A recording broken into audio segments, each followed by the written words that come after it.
Happy Saturday all. It's day 2 of the November meeting at Cheltenham. Cannot wait to go again this afternoon on Racing Post Live with our sponsors Betfair. Dave Orton, delighted to be with you again. If you're liking on YouTube, get involved, get that chat up, Facebook Live as well. And if you want to tell us anything, this is an interactive show on Twitter. It's hashtag Racing Post Live.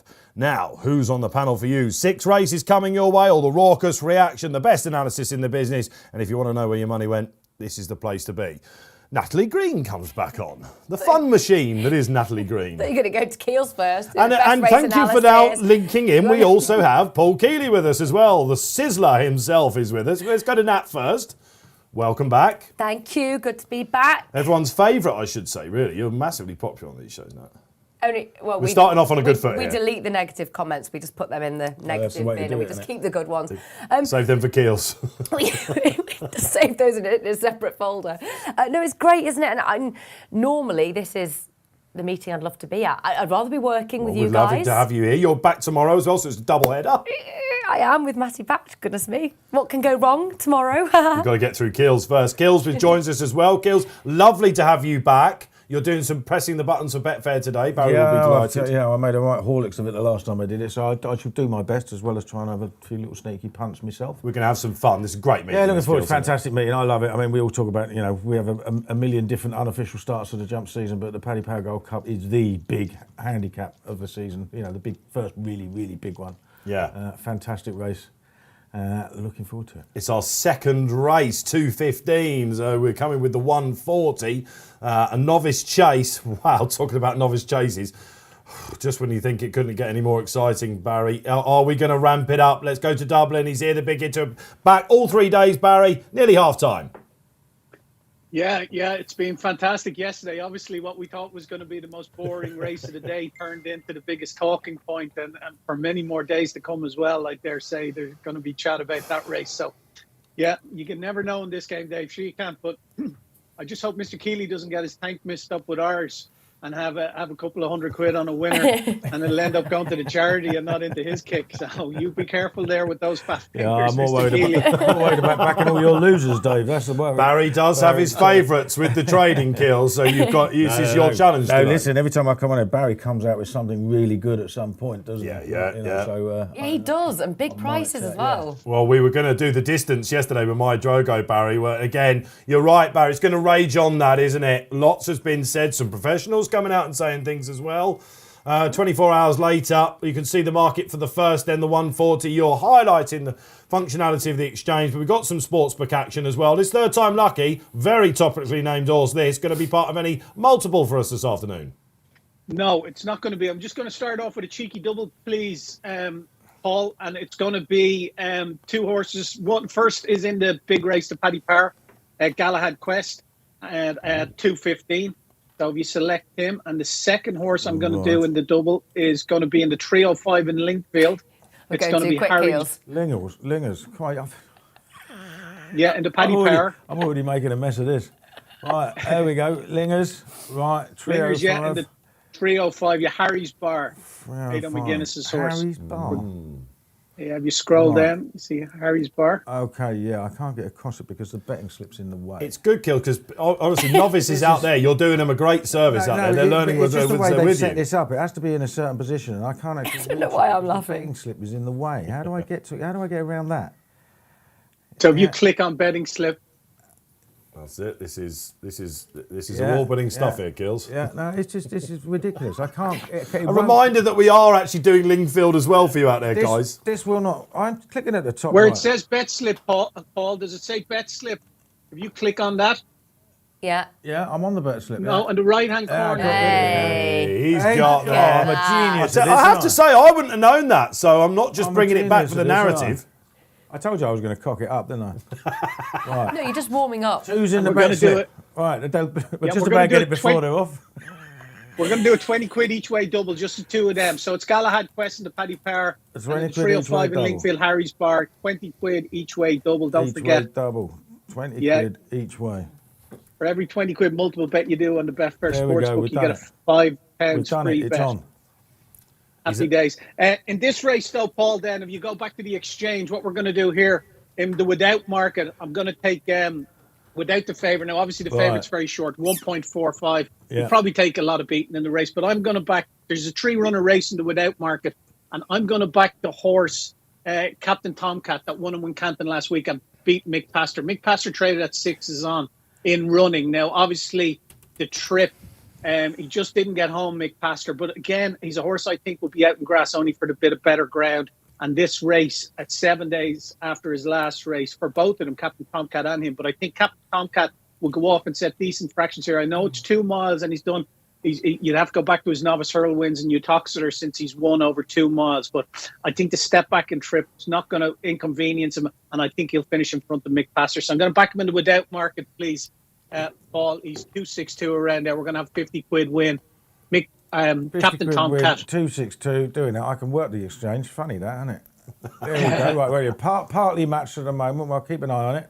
Yeah, we'll get matched. Don't worry about that. Should get done. I do agree with you. I must admit, I think Mick Pastor's a bit of a thinker as well. So I'd be a little bit worried about him backing up. I could see him blowing right out. Yeah, it's bizarre that he's running here a little bit, isn't it? Of course, the Rising Stars we saw at Wincanton. Well, I think they're both in it. I think what you find is, Paul Nicholls is a great one for hovering over entries and seeing what's there. And if he sees some prize money to pick up because nobody Mick else Pastor was, the substitute for Brave Man's Game, wasn't he? So. Exactly, yeah. So Yeah, and it's hard to place now for a mark of 147. So sometimes, like you say, just throw the towel in on a big day, get there. Mentally, he's not Cheltenham. quite all there, but it's hard to knock a horse that keeps turning up, isn't it? Yeah, and he's quicker than Captain Tomcat, arguably over the shorter trip. But I was at Wincanton, and my goodness, Captain Tomcat is flipping impressive in the flesh. He's enormous, leggy, very, very tall. I spoke to the racing manager of Diva Racing, Ryan. They have like 26, 27 horses all over, like abroad as well. And I think that the jockey Charlie Hammond gave a pretty good ride at Wincanton because he did make a couple of mistakes and it was in tight, go long, and I really had to dictate to him a bit. But for Team Skelton, come on, surely this is third time lucky. We've had Shamblu in the Charlie Hall. You couldn't make up this name, could you, of this horse? Third time lucky. Shamblu, My Drogo, third time lucky. third time lucky. It should be, shouldn't it? He could be as good, or if not the best of the lot, I mean, I really, really did like him. I know you can ramp up these early season best for the Brits and you all mean? that, but I think he might have a serious shot at the Arkle. I think he's. I do. Good. I think he's when you get a horse that travels really well and jumps like he does, you're going to go a long way, and that's what he does. We'll have to wait and see. We see what Appreciate does it, but Appreciate is going to be 8. He's by Jeremy. Now Jeremy is not renowned for chasers. These are the Irish contingent. If you're not sure, plenty of Jeremys have had their issues jumping. Mr. Fisher would be the best one, and he's a right clumsy son. That's a good example, actually. Reserve Trank to be painful another name that. We'll wait and see. We appreciate it could be very good, but I think third time lucky. I don't think he was quite right all last season. And I think he could be very, very good. All right, well, let's see what you think out there. This is an interactive show, of course. We love our community. Let's see who's highlighting it. George Murray opens the show and says, Kills still has a Nokia 3310. I'll tell you what, Kills, that was 30 seconds in your first error. We have you on once a month, man. Maybe we need to get you on more, Kills, so you need to educate yourself a bit There'll more. be 10 more of these. I'm hopeless at this sort of thing. The worst thing I said is, can you do the better? What? Me? Again? And you were laughing. Anyway, Barry, I have to say, that the price has run away from you a little bit. It's 2-4 now. I see that. There's not much on the other side. I mean, Yeah, we've got a bit of time, haven't we? least. But yeah. Yeah, we've a bit of time. Just leave it. I wouldn't mind taking 250 if I had to take 6-4. It wouldn't be that much of an inconvenience, really. So we just keep a watching brief on it for now. It's quite in the liquid market. It's of course it is. Yeah, You're expecting third time lucky to go and wazz up though, Barry, aren't you? Just absolutely. I'd be surprised if he got beat. I'd definitely be surprised if he got beat. He's 11-1 chance for the Arkle at the moment. Is that what he is? That's it. I was going to ask. Yeah. What other British horses are around him on the sports book? Because obviously you've appreciated it's your favourite of 5-2. Bob Ollinger's in there as well. Now we didn't see him today in Punchestown, but Same Connections had the winner of the race. That was quite impressive. River Detels just won as well. The mare. Now she was getting all the allowances against Cape Gentleman. She was getting the mare's allowance and the 4-year-old allowance, but she comes into the reckoning. She's 14 from 33 off the back of that win in Punchestown earlier on this morning. See, the Goshens even entered in the Hockle market, isn't it? Well, yeah, I mean, it's that sort of market. No, bookmakers this time of year put up loads of horses in markets that might go chasing, but probably won't. Like we sit with early days. Bob Ollinger's in there. There's zero chance of him running at 2 mile. at the festival. Dan Skelton's previous run of this, North Hill Harvey, came off the same race and won it as well. This was, Kills, wasn't it? A traditional stepping stone for a proper Arkle horse. Alpha off, Captain Conan, dodging bullets. Obviously won the Arkle, he was the last one to do it. Azertiot came in 2002. I was there that day. It was an absolute bullet. Yep. But in recent years, it has, obviously put the kettle on as well, we should say. She was the last one to do it, sorry. Apologies out there. But Eldorado Allen, of course, ran in it. He placed in it. This is a proper pointer, isn't it? Yeah, of course it is. Yeah. It's a very, it's potentially a very good race. Well, I was there when Put the Kettle On won it. And she looked really well, and I actually presented the trophy to the winning connections, and I was asked, did they come back for the Arkle? And I said, well, you've got to now, haven't you? I thought by the time she turned up, I had no inclination to back her whatsoever. What did you give him, a tea bag? There's Hugh Masson on the screen. Great to have you back, Hugh. And he says, laid Mick Pastor for a place at 1.91. Won't fancy the hill. I just keep wondering which handicap they've got. I've just done that. Have you? Yeah. Yeah. Have So you? you're following in Kills, Hugh? Yeah. Hugh's one of our favourites. We are now matched, Barry, as well. It's gone back down to 2.42, but it got done at the 2.62. Yeah, we got done, yeah. Could it be the grand annual potentially for Mick Pastor or something like that? You would think so. You would think so, because he was outstayed, wasn't he, Barry, in the Rising Stars? I think, Barry, that's the point, isn't it? The Arkle for this beautiful third time lucky, everything about him just screams good. To have a flawless performance like last time was because it was faultless. I watched replay so many times. And then of the others, you are looking more like the Grand Annual, aren't you? Those sort of types of handicaps. They're really looking forward to getting him in a big field chase. Yeah. A bigger field chase. So this, I guess if you're looking for holes in third time lucky, do we all think he's going to win? Yes, chased home by Captain Tom. Kills obviously does. You think he's proper Arkle? I do. Yeah, I do. Yeah, I think it's very good. And it was, let's face it, this is going to be hugely deserved if he does. They're lining up, they're nearly off. Good luck wherever you're playing. In the first of 6 races here this afternoon on Racing Post Live, and Captain Tomcat doing what he does best, out in front, down in trip, of course, and Charlie Hammond, intelligent jockey. Charlie Post told us when we were watching this guy win last week, has gone right to the front. He's going to try and at least test third time lucky a bit, which the Skeltons will be happy with. He's sailed over the first, because the faster they go, the better third time lucky is. That's what they think. Mick Pastor really lit up. He's going to have no problems with the distance today. Sebastopol. He's going to be too keen, though, isn't he, Mick? Yeah, he looks a bit keen. Too keen. They're both quite keen, aren't they? In behind. They're all taking a pull. Yeah, I mean, third time lucky is always keen. Yeah. So, I think that's just the way he races. And Dan told us yesterday, didn't he, Kill, sparing that we over-raced him last year. They went for home too soon in the county, all that sort of stuff. If this wins, Charlie Post will be. Yeah, it'll be Sandown next if the ground isn't too soft. A word on the ground. Jack Haynes is one of our reporters at the track. Emailed me to say at Paddy Brennan, the first race on the hurdles, of course, it's pretty dead out there. So there's watered ground, it's drying up all the time, isn't it? So you don't like to see that, do you? Because some horses just do not like it. But listen, I don't know, it was a pretty speedy finish in that race, though, I thought. I couldn't see there was any problem. Should we be listening to jockeys about ground? It's never nice when you hear always the winning jockey as well, isn't it? The winning jockey's quite often is perfect ground, and the others say... absolute bowling green. Yeah, absolutely. The others say no. Mick Pastor, I don't think looks terribly happy here. What I love about Captain Tomcat is he can go in tight and he can go in long, and he's got a hell of a scope on him. Well, he's enthusiastic as well, which is you're liking a horse. He's a trier, isn't he? Yeah. But look at those leaps by third time lucky. If they were people, Mick Pastor would be an interesting character, wouldn't he? Does he ever look happy? I don't know. Fluency of third time lucky jumping is beautiful to watch. Yeah, he was bought for this. Come on, this is what we want to see. Beautiful. Harry Skelton deserves a biggie. When a horse biggie. jumps so well is when they do make a mistake, they don't know what to do. Let's go to Barry then on the far side. He's just shortening up all the time, Barry. Yeah, three's on. He is 1.319. Mick Pastor 11. Captain Tomcat 33 to 1 bar. But he's just carried him into the lead there. He can't hold him anymore. Sure, he can.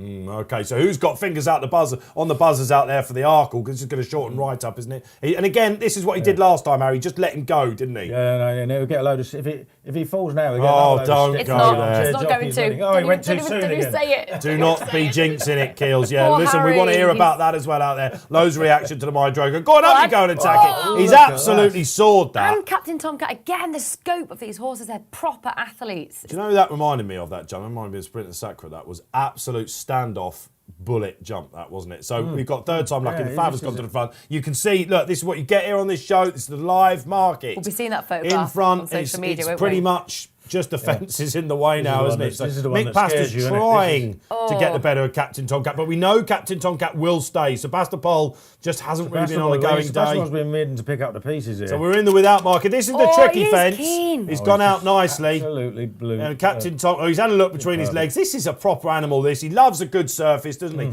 Everything in March looks like it could be ideal for him. Something will go off like a hair, hopefully. But it's, you know, at the moment, this is poetry in motion, right? 21 on. Yeah, he's good. he's Sebastopol is 104, going to look at go that. for something like his 6th second in a row here. It's going to come through. Oliver Twist, absolutely. Yeah, okay. This is the second last one coming up, Oh. too. Oh, no. Oh, no, Barry. No. Oh, no. He's all A right. bit tired, is he? He's just tying up a little bit. Here comes Captain Tom Carr. Let's say he's idling a bit, isn't he? Over the last few goes. Get him up. He's fine. Oh, Packed it. Captain Oh, Tomcats have no, gone I up. hate to see that. Sebastopol is going to pick up the pieces. Oh, that's annoying, isn't it? For our trade out there. Third time lucky. He's tied up a little bit. 2 races in a month. We probably have a break now. We'll talk about this afterwards. Let us know who's pressed the buttons for the Arkle out there. We'll see what he is on the sportsbook after this. But Barry, give us the story of the race then. No real story, Dave. Went 3s on when it took it up with 3 to jump. Was 20 to 1 on jump at the last. 25 to 1 on 104 actually jump at the last. Just waiting for the traders to update with a price for the Arkle. Was 11 to 1, like I said, going into that race for the Arkle. Probably did what you'd expect him to do there. In all fairness, I think if our horse had stood up, he'd have finished second. Pretty confident Yeah, Captain Tomcat I would thought have finished I was getting second. a forecast there. Hopefully he got up okay. I think he did, thankfully. But they're striking while the iron is hot with these other horses, aren't they? Kills with the ground, you know, Captain Tomcat. And Charlie Hammond said after he won the Rising Stars, you know, if it had been soft ground, you wouldn't have seen him. So, you know, Mick Pastor was a little bit disappointing there, wasn't he? Yeah, I think we all predicted that, didn't we? Like, you know what I mean? He was coming out none soon. of us were. He was coming out soon. He finished tired a week ago. He's picked up a bit of prize money, which is what he was there for. Yeah. Do you think the Irish are going to be scared by that? Not with the finishing effort, no. I mean, I think he's probably a horse that got a bit lonely. Yeah, that looks a tad You know that what I way mean? to me. Because he's a king goer and they want to get him in behind, don't they? Yeah. Like, you know what I mean? But, you know, for all the brilliant jumping, that sort of tying up on the running wasn't what we were expecting, was it? Barry's a tiny bit ahead of us, and when he sighed again, I was like, don't go there. Yeah, I know. I Really was thinking, stop don't- pulling though, and they can't pull like that in when it comes to the Arkle because it is exhausting. He didn't really stop pulling. Interesting. Where No, do you that's sit with that one? At any he's very point. keen. Well, the whole point is if you can get in a bigger field and get in behind Yeah. it and settle. There's on the bridle and then there's, Yeah, that's it. Yeah, I mean, and there's on the bridle. Did he? I don't really remember him doing that over hurdles so much, being quite this keen. Yeah, he was keen. Was he? definitely keen, yeah. I don't Yeah, know. He's just a strong traveller, wasn't he? Do you remember he got done by For Pleasure at this meeting last year when For Pleasure Yeah, went well, miles they off gave in him, front? on the they Sunday gave race? him miles too much. And For Pleasure was actually a pretty good horse. I mean, And he was actually went up £12 actually for the that best of the second. British in the Supreme. And I know Yeah. that isn't saying very much, but but yeah, he was actually a very good horse. And when they give a horse like that 10, 15 length start, you're not going to catch it. Yeah. So, third time lucky backers. I guess if you were, maybe you were on for the Arkle, let us know out there. I can tell you Tom Leach, I'm being told, went Sebastopol without the fab. Well done, Tom, another one of our regulars out there. Let's hear from you today. Then get your questions in for Nat, Keels and Barry. Unchanged at 11. for the Unchanged at 11. Thanks, Yeah, I Barry. don't. What you'd expect. You know, I don't. Yeah, you can't cut, can you? You can't cut. Just that. I mean, I don't know whether it's just a case of wandering around, getting bored, getting lonely, etc. Like. Well, you know. let's see what the comments are. Jack Haynes, we've got Lee Mottershead down there again as ever, and we've got James Stevens, our roving reporters as well. So we'll get the word first. And again, we give you all the free premium content here. You've got Mr. Sizzler himself. You'll get all the spotlights, of course. And that went to plan, didn't it, pretty much? Yeah, was maybe just a bit lonely there, wasn't he? There's nothing really to Yeah, I mean, take him on. He's just yeah, it could just be that, but I mean, you certainly wouldn't want him to be hitting the front before the last of an Arkle. Then, Where's he would going to you? go now? Maybe Sandown if Well, the you know, ground's all the right. talk was Sandown if the ground isn't too soft because they're adamant that he doesn't want it that soft. Yeah, I never remember which one it is first. The 2 mile. Is it the Henry the? Oh right, the Henry VIII. Whenever Roman Henry VIII numerals or are the involved, Scilly Isles. it's the Scilly Isles, isn't it? That's first. Is it? No, I think it's the Henry Oh, VIII. I've got about City Isles, bound. 2.5 miles, isn't it? Yeah, I'm the Scilly bound Isles to is do 2.5 miles, it. yeah. It is the grade 1 at Sandown, which down as obviously Roman Barry Nubank. sponsors the whole lot, doesn't he? Yeah, You know what I mean? So we should, Barry we ought should to know. know. Yeah, so, we're not far off that, are we? Absolutely. Looking forward to that. I'm going there, so there's no way you're having me in here that day. All right, fair enough. I think you're in. We're actually doing the Friday the team Yes, pre I'm going to meetings do as the well. Friday. You're doing yeah. that. I'm going to do the Friday. I'm looking forward to that. Yeah. Absolutely, yeah, because it will just, again, it's the narrative, Won't isn't be it? won't be the superstars on show the following day, but it'll be a good. We'll have a good teaser for the next day. Yeah, at that meeting for jump sure. racing at Sandown's just an absolute pleasure, isn't it? So we'll let you know as soon as we know what the Skeletons are planning with Third Time Lucky. He's an aeroplane over fences. This we know, and whatever beats him in the Arkle will have to be extremely classy. So well done if you were involved with that. If you had the without, like Tom Leach, let us know then today. Let's hear from you. If you're watching on YouTube, like and subscribe. Of course, we'll say for Dave Orton, Nat Green, Paul Keeley, and Barry Orr as ever from Betfair. So shall we move on, because it's the biggie. I mean, we've got quite a bit of time to talk about it. Let's have your tips in. How are you playing the Paddy Power Gold Cup? That's the question. There's the market. Oh, wow. Did I think that I'd be seeing Al Dancer at the top of it, Barry? No. Yeah, it's a win-only market, obviously, Dave. So 7.6 Al Dancer, Protector at 9.4, 10 Lawler, Zanza is 13, the same as Doorstall Phil, Midnight Shadow 13.5, 17 Bar. The horse I like in it is the 5-year-old Galahad Quest, second season novice, 21 he currently on the exchange. On the sports book, currently trading at 14. What we're going to do, the sports book is betting 6 places each way, and I was going to take that, but just I'm getting a little bit greedy, I suppose. I'm just looking at the 22 Galahad Quest on the exchange now. He's a horse I've always liked. Won the Triumph Pearl trial, the grade 2 at this track in January back in 2020. It was a good run when he broke his novice in Haydock back in February, and then his run behind Good Boy Bobby in Wetherby. He travelled so well throughout the race. Now he just got tired after jumping the last, but I thought that was a really, really good prep run for this, and he fits the profile for me. He's got a really, really good, decent racing weight as well, off 10.7, and he's a horse. I think he can oppose some of the more exposed handicappers in this, and that Al Dancer and Patekarat. Lawler, you have to take on chance. Obviously, Paul Nicholls is going to have improved him, but and the same can be said that the other horse that Paul Nicholls has now, Simply the Bets. But I'm looking to take on the head of the market, and I'm going to take them on with Galahad Quest, please. I'm 22 currently on the exchange. We can set our own odds here. We'll look back at a 23. We're going to have 25 quid on Paul at 23, and then we're going to look in this. At 23. Yeah, we'd set our own odds because. Yeah, he's been a bit of a drifter. And then in the 6th place market, we're going to back it at, we're going to have 8.4. We're going to have 25 quid on. Happy to be a price taker here, just to save our stake, really. And I think he'll run a big race. 6 places, yeah. 6 places. On the exchange. 2.84. 284, yeah. We'll take 25 quid at that. So we're basically just covering our stake in the win market. He could be a bit novice, but if he gets into a nice rhythm early, I can't see him being out of the first 6. I like that, Barry. The 5-year-old confidence. Yeah, he looks like he's drifted out a little bit to me on the anti-post odds. It was a good comeback, wasn't it? 15 days ago. It is a deep race. Good boy, Bobby. Yeah, he is a decent animal. Yeah, was that the Bobby Renton? Yeah, and that is a race that has. I mean, that's the race that Lucky Diva ran in. I think before she came through and won this. Yes. So, and second or third in that is a nice bet then, isn't it? Yeah, exactly. There's been other good horses. Guitar Pete used to win it and then come here and run placed in these races at Cheltenham. So yeah. I've got to be honest. When I saw the 5-day decks for this, I was slightly underwhelmed, and when I saw the 48-hour decks, I was puzzled. I wonder if anyone else out there is like that. Let us know. We've got plenty of time. All right, we're what 10-2, so we know you're out there. I'm going to give you a read in a minute for a competition. Well, I was a bit like you. I mean, I've been talking up Lawler in the close season, and he was 16-20 to 1 anti-post. Tell us about Lalor. Is it Lalor? I think it's Lawler. Lawler. I think it's Lawler. I don't know. You can chop and change as you like, doesn't it? I say suppose Lawler. the horse cares all that much. No, the horse won't care. No, but he obviously this was a horse that ran in an Arkle and. Yeah, I mean, he ran an Arkle. He came out first time out over fences 3 seasons ago, and he absolutely destroyed Dynamite Dollars on 1.5 lengths. And that was a good horse, and he looked brilliant. He ran a race pace rating 159. Now the interesting point of this is in the last 10 years, only once has a horse won this without running at least £10 better than his on RPRs than his official handicap mark. And of course, Lawler is on 149, and he's already won. He's already run to 159, so we know he's got that ability. It all depends on what's happened since he's gone to Paul Nicholls. Now, he has those 2 P's next to his name for his last 2 starts, but the first one of those, it'd been up to 3 mile 1 furlong at Aintree, and he actually turned into the straight, cruising, going well. and simply ran out of stamina. He's a horse that goes very, very well fresh. In the without, Mark. In the without. Oh, Barry, there you go.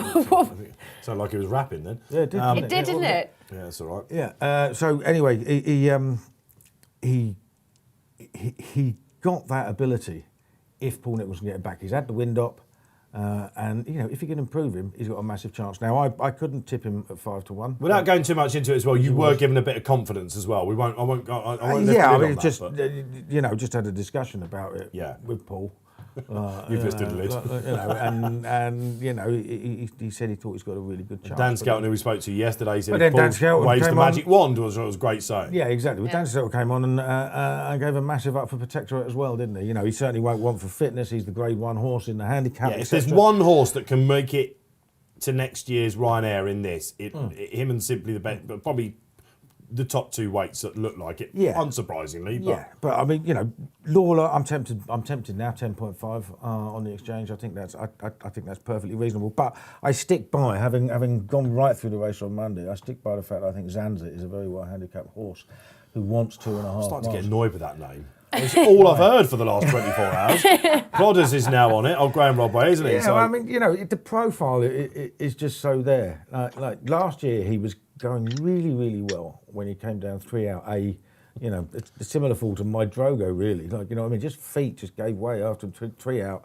And the winner was Sky Pirate, and the runner-up was Iblio. Now, judging by the way he was going, he would have been somewhere between those two. I don't think he'd have beaten Sky Pirate, but Sky Pirate's £25 higher now. Iblio's £19 higher now, and Zanza is £1 lower. But why is the reason for that? This is what I keep saying to people. There is because he hasn't. There's a reason for that, but he hasn't done it. I know he's been desperately unlucky. But here's what's happened. He got badly hampered by a faller twice. Once in the Grand Annual and once in the Red Rum at the last when he was absolutely flying at the death. He'd have been fourth, right? But he also showed anyone with a pair of eyes that 2 miles was way too short for him these days, right? Because he was always on his head. And he definitely would have finished fourth. He comes out this year. He's out of the handicap in the Horden Gold Cup. He gets beat 3 3/4 lengths. If he runs off his correct mark, you can argue that he wins, and he beats Hitman and Eldorado Allen. Borderline Grade 1 horses. Borderline Grade 1. Horses with Grade 1 form as novices. 2 very promising horses who've been geared up for that race. And he was staying on really strongly at the end. He's going to get that. He's going to get that extra trip. I'm sure he is. He's done 3 points, and the other thing about him is this is his time of year. 4 of his 5 wins have been in November and December. Kills could keep talking about these horses. I don't know. I just thought Zanza had a hard enough race. That would be my concern last time in the Holden Exeter. Turning out 11 days later after. Yeah. It did look like a bit of a slow moment for the finish, but he hit that flat spot when he was coming back at the finish. It screamed like he's ready to win a prize to me. It's just, if he was a cliff horse, one of these project horses, you've got to be with him, haven't you? But you will be expecting at some point Zanza something to befall on Zanza. You could say that about Caribbean Boy. He's screaming out for a big prize. At one point, it goes well fresh, and you're just waiting for the day. And he's £4 well in as well, Zanza, isn't he? This is the other thing. Yeah, it is the other thing. He was £4 out of the handicap last time. He went up £4 for that, but gets to running off his old mark, so he's actually £4 lower than last time. So Barry likes Galahad, you like Zanza, and you're going to have a bit on Lala. Yeah, and I can't even pronounce his name now. And the old scattergun might have to come out here because. Here we go. I've backed Anthony Post. I've backed Man of the Mountain as well. He skipped round here in April. Picked off last year's winner called Cody pretty much as he liked. Won very well. He's a horse that I quite like, I must say. He's another one of those sound jumping prominent racers that is going to be up there from the off. Emma Lavelle was really keen on him in her stable tour, and she said she was going to go for. She wanted to run him in the Grand Sefton because his jumping is so good, but they were worried about the ground, so they thought they'd save him for this. Having a prep run for these big handicaps seems to be huge these days. Isn't it? And he jumped like a stag when second to Paint the Dream. The fourth there, Hurricane Harvey, who reopposes, of course. Yes, Fergal exactly. is already off the mark, isn't he? I quite fancy Paint the Dream. We'll get to that in a minute, Nat. There's the spotlight tip. You can see Richard Austin, the Doyle of Spotlights, is Protectorate. They haven't napped him, which is something of a surprise that he's not the nap because it's usually in the big races, but Protectorate is the one. And now let's see who you like out there. I know you're queuing up out there. So Mark Smith, welcome along. Mark So Simply the Bets, a bit of class, and Spirit of the Games each way for me. Now, how have I ended up on Spirit of the Games? I'm really not sure. Last year's second, better off at the weights with Cool Cody, last year's winner. Definitely the run. Do you remember when Cool Cody won last year? Everyone said, Tom O'Brien got the easiest lead. And Spirit of the Games, I know he hasn't won for 3 years, and I know he's protector at second favourite, but he's getting a second string of Dan Skelton's, but getting £10 of him. I could just see him running a good race. That run over hurdles last time, he wouldn't have been right for that. I know it was only 9 days ago, but in those place markets on the Sportsbook and the Exchange, I would definitely be putting him up as I can just see him coming there late, and I think he'll run really, really well. There's loads of pace in the race, but I'm amazed that I'm tipping him. I'd just rather be on Simply the Bets, Excelto in the Brown Advisory and Marybelle Plate. He also won a novice chase at Cheltenham, so we know he can do it on course, which for me is a massive thing. Is this the headline He's tip? had his injuries. No, because how I'm going to play this race is I would have a few each way. Should we just talk about your machinery that you've got here today? I mean, it kills the first show that Nat did. Quite a lot, isn't it? We were worried about the rainforest. She had so many pages. Yeah, and now... So I've switched. I switched from the rainforest but to... still, the extensive notes are there. Yeah, because that's Where how... do you get the train down from Musselburgh or something? How do you get time to write all that? I mean, and you've Aberdeen. still managed to get your iPad up, and you've got a phone on the table. Yeah, it's just for my mates WhatsApping. No, I'm joking.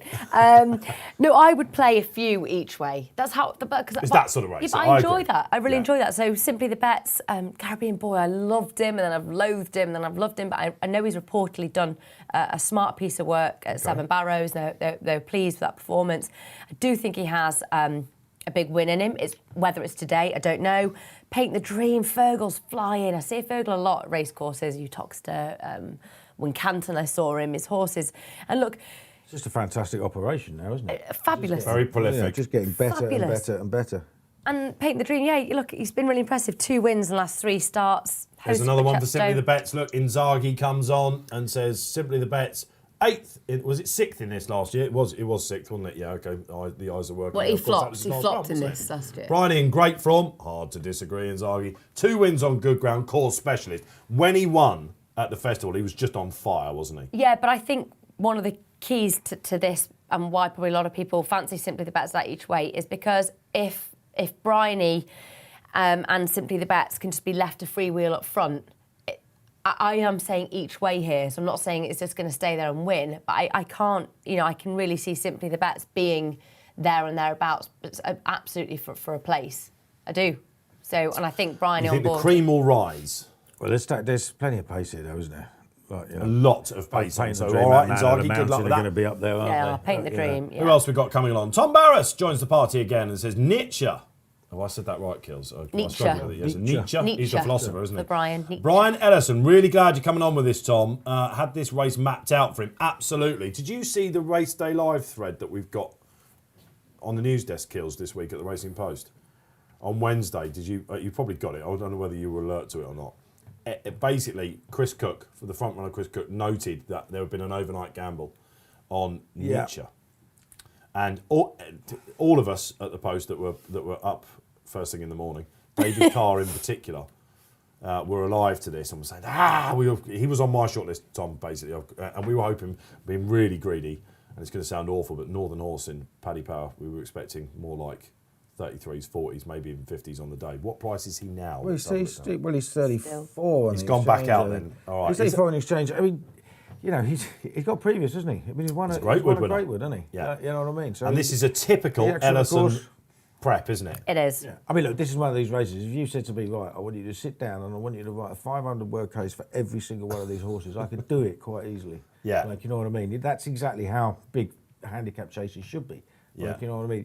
You can get a 33-1 winner of this, and you can look back at it and say, well, actually, there was that line of form. If He ran in the Ultima, didn't he? And if you go back and actually watch the video, he just doesn't get home. Yeah.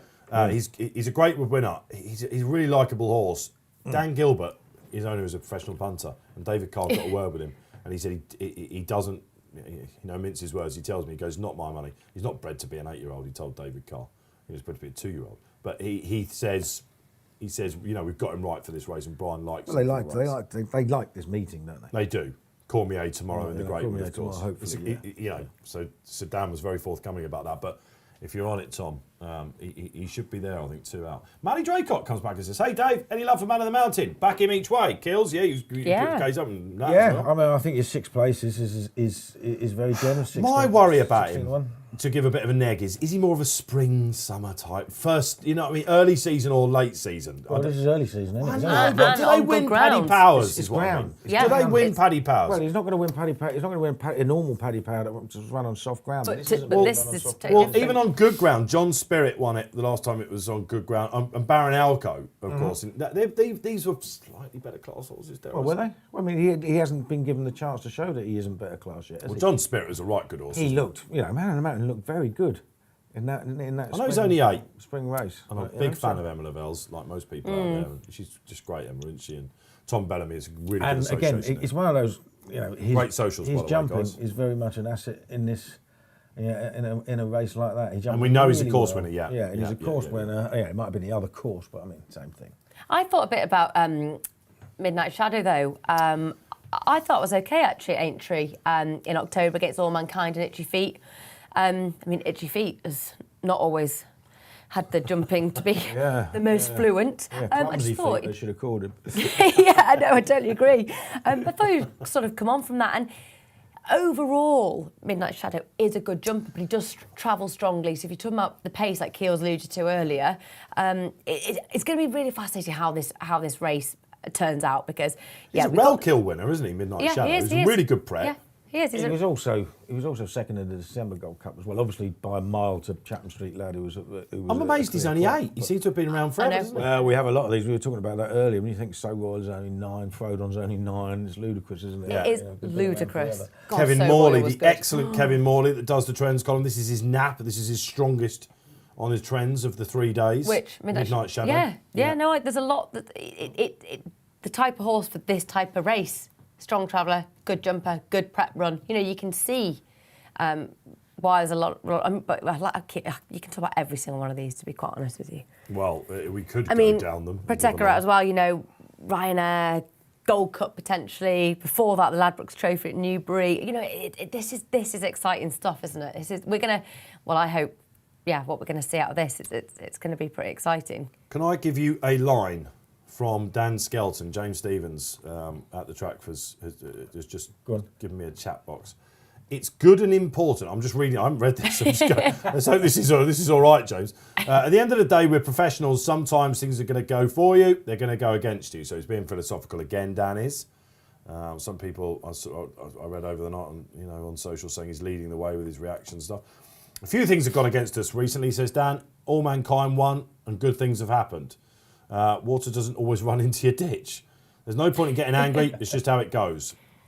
People miss putts on the final green. He's been very philosophical, basically. It's fine, and we move on. But the proper horsemen, I mean, look at his father, for goodness sake. Nick Skelton, one of the world's greatest show jumpers of all time. They are proper horse people.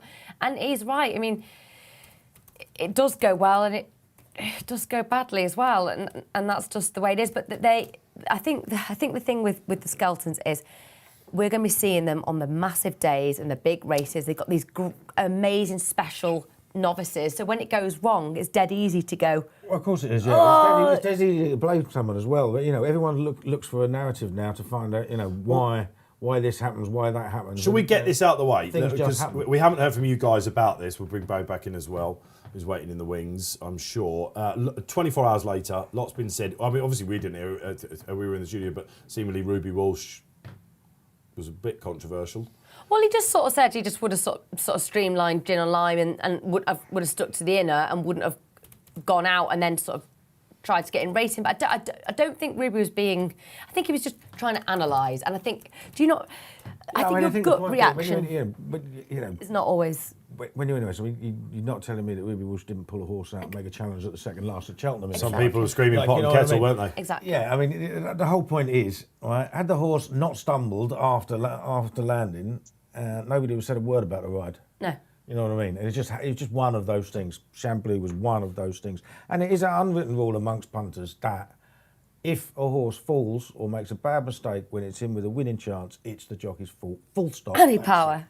Like, you know, so, yeah. So, I remember being there that day, I was Yeah, crying. So, you know, it is always You and the everyone jockey's else. fault. But it's also like it because the ground's so unusual for this time. It's so flipping hot at the moment, but it must have been a wee bit slippy because we saw Gin on Lime slip when They she both when clipped she the top of the fence. no, but earlier in the race she slipped. You know, when she got in, she slipped in Suggesting front of it might it. have something to do with the water. Well, no, but she slipped a bit and then she got it wrong, and she's normally quite a sound jumper. And I think it's your initial reaction. Sometimes it's more disappointment. So can we just go back to Charlie Hall with Chamblou? I was just gutted for Dan and the horse. So it's dead easy to go, oh, Did no. you think he was too aggressive in that? I just thought it's a novice. I thought he had, it was so well clear. But then I'm going to completely contradict myself because as a horse rider, not a jockey, the amount of times I get it wrong, show jumping or over a hedge because I'm dead excited.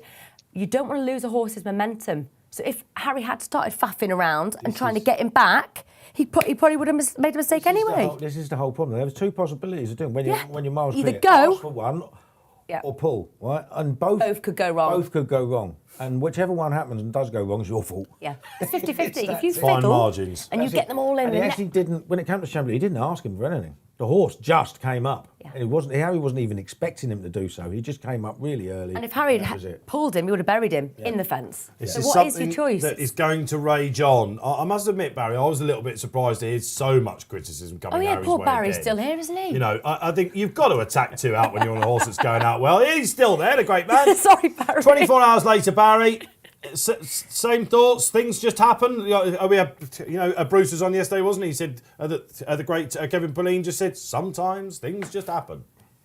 I certainly don't think that Harry Skelton put the horse on the ground. I don't think it was anything to do with him. It was just one of those freaks that happened. And look, independently, the winner, the same thing happens. Actually, Rachel hit the fence considerably harder. It's just a novice mistake, isn't it? He just couldn't, whatever way his legs, he just kind of slipped a little on landing, and he's come out. I don't think you can put that on the jockey at all. He did And do I a think- spatchcock chicken behind, didn't he? He went fully spatchcock. He did. I think Harry Skelton unfairly is coming in for a lot of criticism off the back of Sean Blue and yesterday, and I think it's just people. It's people talk on Twitter, and it seems that they seem to amplify each other's views, and next of all, that becomes almost an acceptable theory, and it's a load of BS really. And I think he's a good jockey, and he's earned the position that he's in there. It's not just down to nepotism. It's not just because he's his brother that he's in that yard, and the owners are happy with him, and long may it continue. He's a good jockey. He's a hard worker, and swings and roundabouts this game, Dave. Like, liable to come to Cheltenham and write 2 or 3 winners, and he's cock of the walk again, So just got to take it good with the bad. And you got pocket talkers that are always at it on Twitter, and they do your head in really. But swings and roundabouts. It's unsavoury, isn't it? So he's our champion jockey, of course, and he's been champion in the dignified stakes as well, because he's kept very quiet about this so far. He's a very good jockey, and talk to Harry often down the line.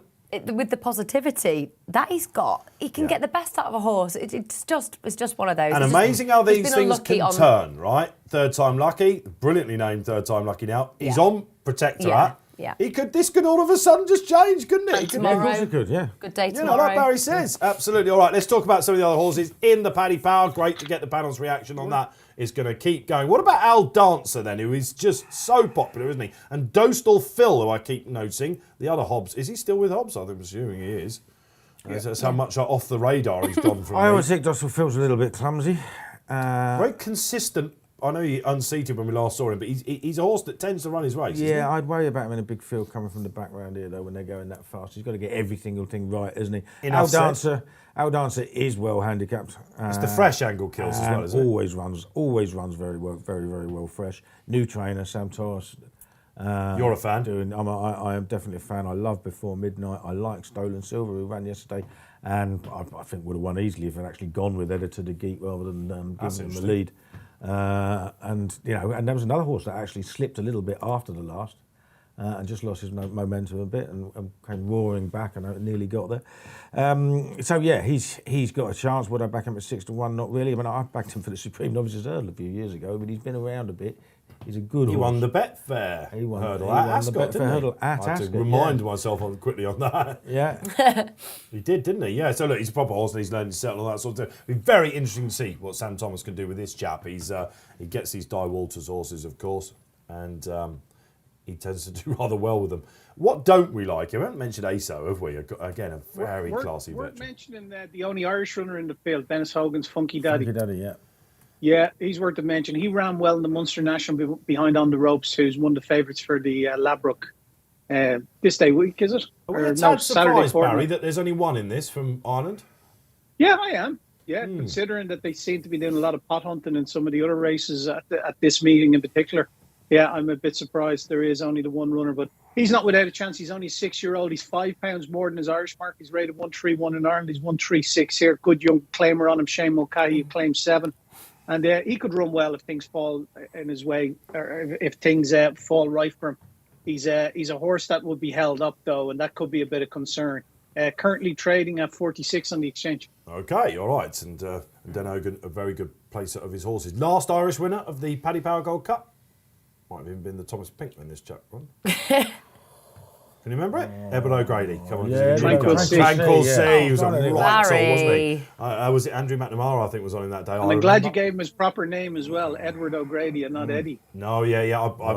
Do you know what? I've been very lucky to spend some time in Edward's company, and he's an absolute legend of a man. I did once years ago at the ARC meeting when Cedar Stars won. He's half an hour. Lovely fellow. He's brilliant, and he's part of the old school, and he's a bit of a tough time, isn't he? But he's still got the odd decent horse, and had a couple of runners, didn't he? Come over. Was it Aintree? He did, didn't he? The West Away, he qualified one in the Perth Temps. He tried to act of something, wasn't it? There was favourite. It went off favourite. Act of God or something, wasn't it? Yeah. Act of God. That was it. Yeah. And then in the West Awake in the Grand National. Sefton. Yeah, I know. I wanted to say the National as well there, Barry. Absolutely, yeah. That was great last week, of course. And Edward O'Grady, he was last Irish train winner then, 2009. Tranquil Sea, all these great names. They are, I'm delighted to tell you, very close to going off. Let's hope that the start is all good. Yeah, it's a big field, isn't it? Yeah, it'll be interesting. Nice to see. They've moved this forward, Kills, haven't they, in case it was sunny? Well, yeah, I mean, this happened a few years ago, didn't it? Like, you know, so we now have the chases early on the card and then the rest of the races, the hurdles. Makes perfect sense. And sod's law, the sun will never shine again on this Saturday. Exactly, yeah. Absolutely, but it was a good move, of course. We're delighted it's our second race of 6. We do go to Lingfield a little bit later on. You flat fans out there, all weather fans, there's a Group 1 horse running in the last race that we give it to you. Let us know if you like fancy anything there. Keep your social selections coming in. We love to give you a shout out, and we're revving up Daryl's a little bit.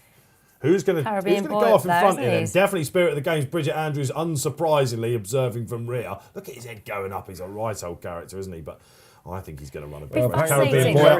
Caribbean boy that keen to get up there. Lawler, yeah. Where's Bryony? She's got to be near the front, isn't she? she's she's there too. Most of them want a bit of it, and they're away and running then. 2:15 in the Paddy Power Gold Cup. Happy days, we're away. Spirit of the Games observing from here with up the straight. Galahad Quest, Barry's selection up there. Nietzsche at the back as well, but leading at the moment. Surprise. One's gone at the back. Oh, who went? Might be Dostal Phil. Oh, was it Dostal Phil? You said it as well, Kills. I think it Oh, was, no. Well, there's one of them too. It's either that or Belargus. No, it might be No, Belargus. he's got a white cap. Balagas has gone. Balagas. All right, Balagas has yeah, gone. the second cap of JP. We didn't even give him an unlucky Noel Houlihan, who rode his first winner at Cheltenham yesterday. They're going to right or gallop in. No easy time this time for Cool Cody, Kills. No, but you know he goes pretty fast. You know, anyway. You know, I mean, he always have an easy time. We've seen time and time and again, particularly over this course and distance. Yes, horses can go hard and stay there. We had Posty on the show, and he said this is a sharp course. People don't get it just because of the hill. Yeah, but what we say, everyone talks about Cheltenham being stiff and a stamina test. It's a sharp track with a stiff finish. There you are. That's okay. great. That's Bryony's, exactly what it is. she's prominent though there. She's just holding on a little bit to. Is he too keen? He's pretty keen. Yeah, he's pretty keen. Simply the bets. Midnight Shadow up there as well. Man of the Mountain, he stays further. Now, if Paint the Dream's being led, then you know they're going to a gallop. Clip. Barry, we're passing the stands then for the first time and last time before the finish line. What's hot and what's not? Yeah, Protectorate's the one that's kind of steady away. Oh, he's after making an absolute Oh, Yeah, Stinker there. He for had to Thackeray. sit there, Well didn't to he? Stay on. Harry's fault that, lads. He's 9.4 off the back of that. Having been 6.5. 7-8 Al Dancer Oh, seems Harry. to be travelling well. Midnight Shadow 10. 9 Paint the Dream. Obviously, he's up there now with Cool Cody. Cool Cody currently trading at 7.8. He's got a lovely sit, Oh, Al Dancer, Caribbean but he Boy's got a wasn't hand great with a there bit either, there. and he didn't help Caribbean Boy. It's just developing. I've backed a couple in this, so they're going perfectly well for me. Man of the Mountain, Zanza seems to be jumping okay. Got a little bit tightened up there. Harry's got. Midnight Shadow was a bit Harry's scratchy got a at great that. sit here, isn't he? I mean, remember Chuck Thornton for Alan King? This is where he was told to ride every single handicap. 6 off the pace Yeah. on the inside. Yeah. 1, 2, 3, 4, 5. And Yeah. you know, it's a ground saving thing. He'll probably try and pull out with about 3 to jump. So okay, it's Cool Cody, last year's winner, trying to repeat the feat. This is what he did. A few Nietzsche. going out to their right. Yeah. Nietzsche didn't like that at all. If you're on him, that's going to be $1 million now. I'd imagine you'll see that. Zanza too. I think Nietzsche might. Absolutely walked through that one. Zanza once again finding a reason not to turn up on the big He day. walked through that one, I'm afraid. No. Spirit of the Games is starting to make a bit of a move now under Bridget Andrews. Dostal Phil observing from rear. Protectorate absolutely flew that one. Did you see it? What were we grimacing at that, Green? Nietzsche. It was a huge leap from Man of the Mountain as well. Was it? Yeah. Again, lovely sit from Tom Bellamy from the Alan King School. Yeah, let's have a look. ASO then, the lovable ASO in midfield on the outside. Lawlaw, how's he going? He's Laylaw. going well, yeah. He's just sitting there quite almost unnoticed, which is good, isn't it? Just creeping along in contention. I am getting slightly excited about Spirit of the Games. He's closer than he often is, and we know what he's going to do. Yeah, he which might is- throw his head up on the running. Yeah, he'll say no thanks. At He some point. might well he do. will. Galahad Quest getting into it, Galahad Barry. Quest is moving quite sweetly as well, yes. Galahad, what price? 30. Oh, look, he's having a very, very good look there. A few of them wasn't have just A been a bit long way to scratchy. go yet. he? Of course it Haven't they? is, but he's in. You don't want to be right out the bat now, do you? Want if these hold-up horses, this is where they've got to start making a move. So it's Dancer's Cool been a Cody bit and Paint the Dream. Midnight Shadow took that well. Man of the Mountain perhaps a little bit sketchy. ASO not on a going down his comeback. Travels better than the Patacaret, does it? Yeah, he's absolutely cruising. Yeah, he won at he's this going meeting well. last year, He's going Kills, didn't well. he? Yeah, he did, yeah. I mean, it was He's a going well. demolition Al job. Dancer is not winning first time out this year, that's for No, sure. He's Caribbean going Boy, backwards. Daryl's scrubbing away already. He's doing rising this could cancer. easily be a Lawler Protectorate finish here. You know, Now Lawler's still going well. Again, if you're on the back markers at this point, and Spirit of the Games, he's sort of like, he's just a bit too far out of it. Look at Galahad. Watch him on the inside. I tell you what, Dave Lynn's He's a long fancying way this. back. He's way Is he? too far back there. Oh, I don't know. Come on, I've done you a favour Midnight here before. Shadow's running brilliantly. at the Cool moment. Cody then, last year's winner, Paint in the Dream front. up there. Midnight Shadow going between Paint the Dream. Simply the Bets is running an absolute sledger, isn't he? Protectorate, is he too far out of his ground? All the rest struggling. Man of the Mountain, Keels, any chance? No, he might finish sixth for your each way money, but he's in now. He's lost it now. This is Midnight this is Shadow? Midnight Shadow. Two in front. Well, yeah. Yeah. Midnight Shadow's running Cool, look at brilliant. Cool race. Cody. Oh, what are we seeing? Cool Cody's gone. Midnight Shadow left in Shine the front. light. Drama again at the second last. Go Here on, in the keep him After going, Live keep him studios. going. Protectorate running on. He's clever there. No, Oh, keep going, keep He nearly going. went Midnight Shadow. Wow, but he's picked himself back up. Ryan the That was Maniac momentum. is on him. Laylaw coming back up the running. Dostal Phil running a big race. Protectorate surely too late. He's nearly putting himself up, Midnight Shadow. But the Rail Kill winner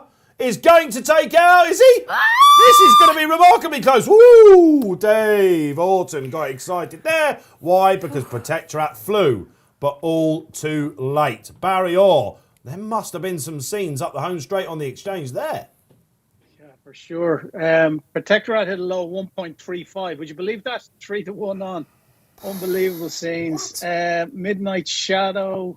What was the Spirit of the Game? Where's the father? Cool Cody hit a low of 1.81. Is that all the low that he traded at, which was 4-5? The winners just lasted home. Protectorate was very far out of his ground, but absolutely devoured the hill.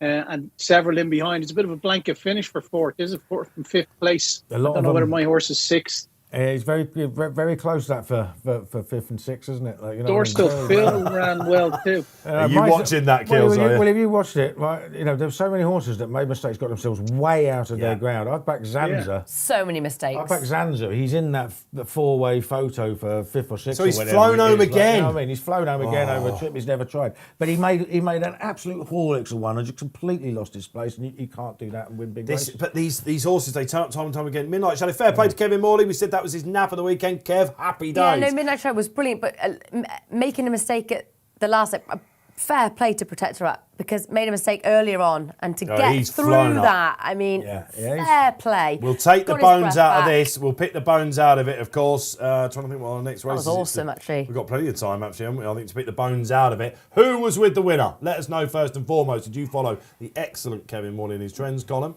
Did you think, that was a perfectly good comeback? Oh, mankind, of course. Now, Dan Skelton's had the second to it. Protectorate, who knows exactly what he's got there. When he do it, so much to come from this.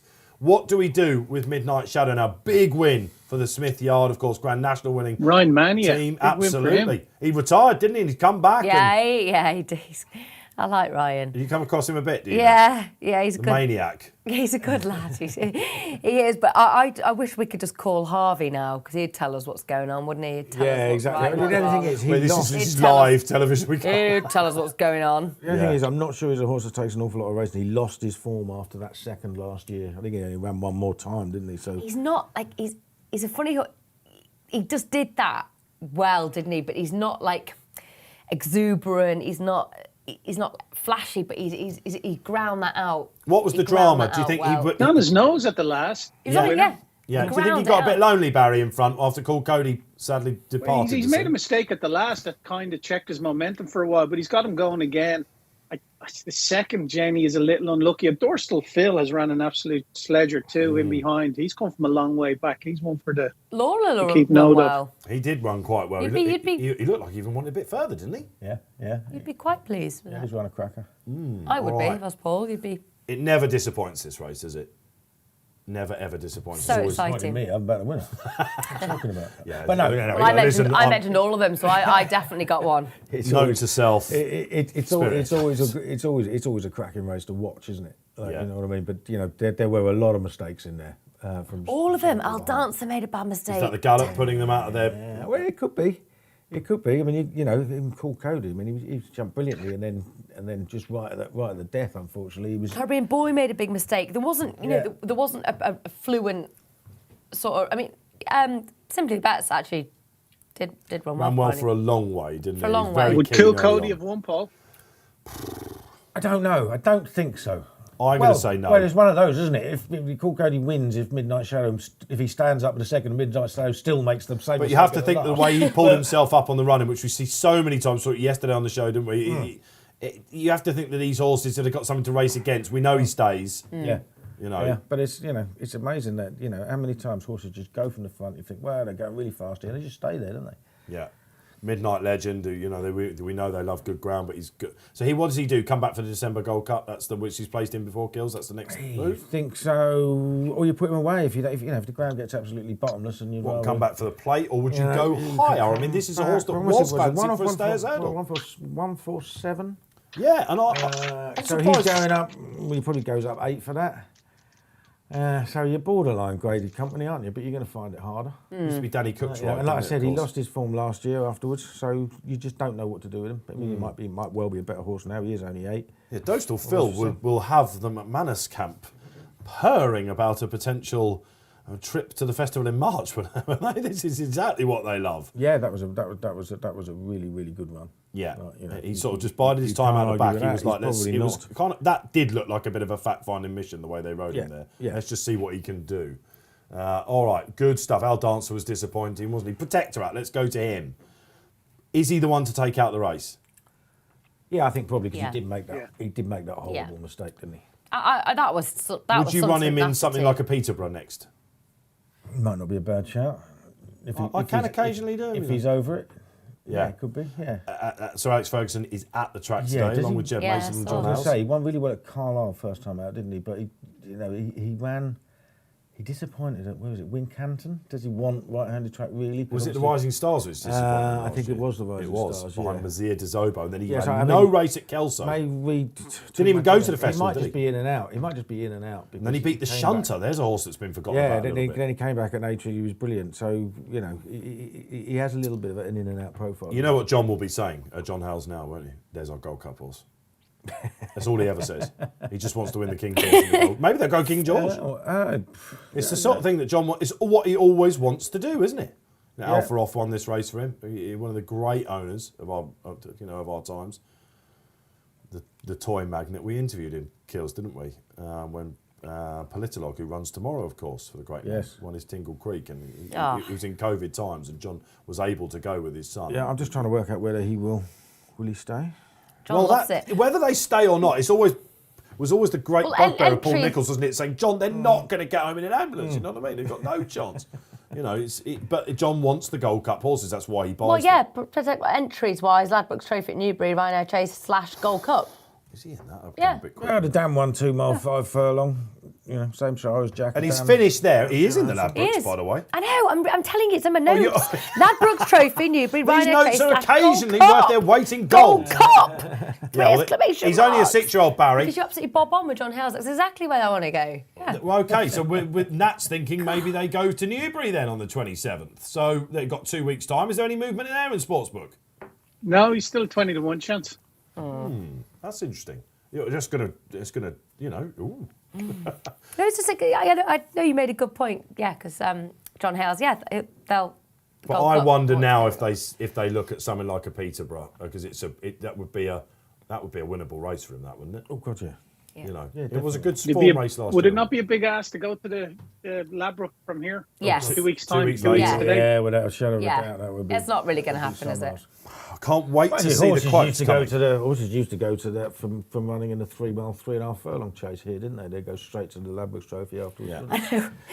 Can remember when- I, talking of quotes, can I go back to Dan Skelton on Third Time Lucky? James Stevens, again at the track, has emailed in. During my apprenticeship with Paul, Ruby Walsh used to talk about the difference between speed and pace and why the latter in a race is so important. It means you can go at your speed very comfortably. He can go through it in second gear. He didn't reckon he came out, a third there, and that's great. He made it a bit harder work visually than he did. He was fitter the last day. That's interesting, isn't it? He was fitter on his return, he said. I did a lot with him. I haven't done too much with him since then. He's better fresh as well. Originally, the plan was to come here and then go to the Henry VIII. Yeah. There's your Roman numerals. Is that one first?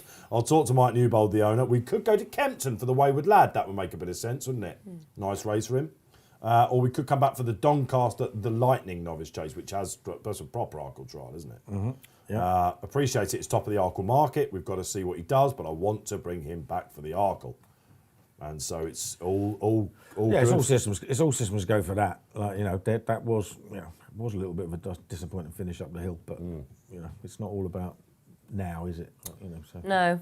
Brilliant. There's the result then of the 2021 Paddy Power Gold Cup, one of the great I'm handicaps. still waiting to find out who finished 5th. Do we know? Seventh. Now, I might be able to help with this because I do the comment in running occasionally. So I've got a little database that usually gets a result right, in good first. man, I good will man. try and get that up. And then multitasking as ever. Do you want to take it away, Nat? Go for it. Oh, what? I was. No, it's in presenting, I meant. Bless me. She's got a trade tomorrow, by the way, Barry. Yeah. Should we get this out of the way? She's petrified of trading tomorrow, Barry. Barry, it's not going to go well. Nah. Nat, if I can do it, anyone can do it. No, Barry, you Faith in say yourself, that. Seriously, we'll talk you through it. It's simple. All these It's really numbers, simple. they make me feel slightly nauseous. Don't worry about it at all. If me and Paul Keeley can do it, You can't can make train anyone. you can't to do make it. a bigger cock up of it than I I already can, have. Keels. I can. It was a 25-1 shot, Barry, wasn't he? Midnight shot. I'm seeing a few emails coming into me when the sports book opened up, so he was well back that midnight shadow. We'll move on in a second, but that definitely isn't a surprise result. What we can see on the screen there, is it? No, One it's for the certainly punters. not. No, Yeah. He was really well supported. Yeah, just last at home, obviously 9-1. Interesting. Patekarat went off 11-2 favourite.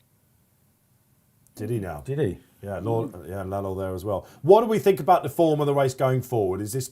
I was slightly underwhelmed going into it. Is it like again, this is going to sound weird comparison, like the Epsom Oaks, where we knew it was a bad Oaks, and yet Snowfall won by 16 lengths. We're thinking she's the best, but the race was generally terrible. Should we, or have we seen something to change our minds that this is a race where we'll be seeing? I think it was I think it was a very, very good race on paper. I think a lot of horses made mistakes that really put them out of a winning chance early on.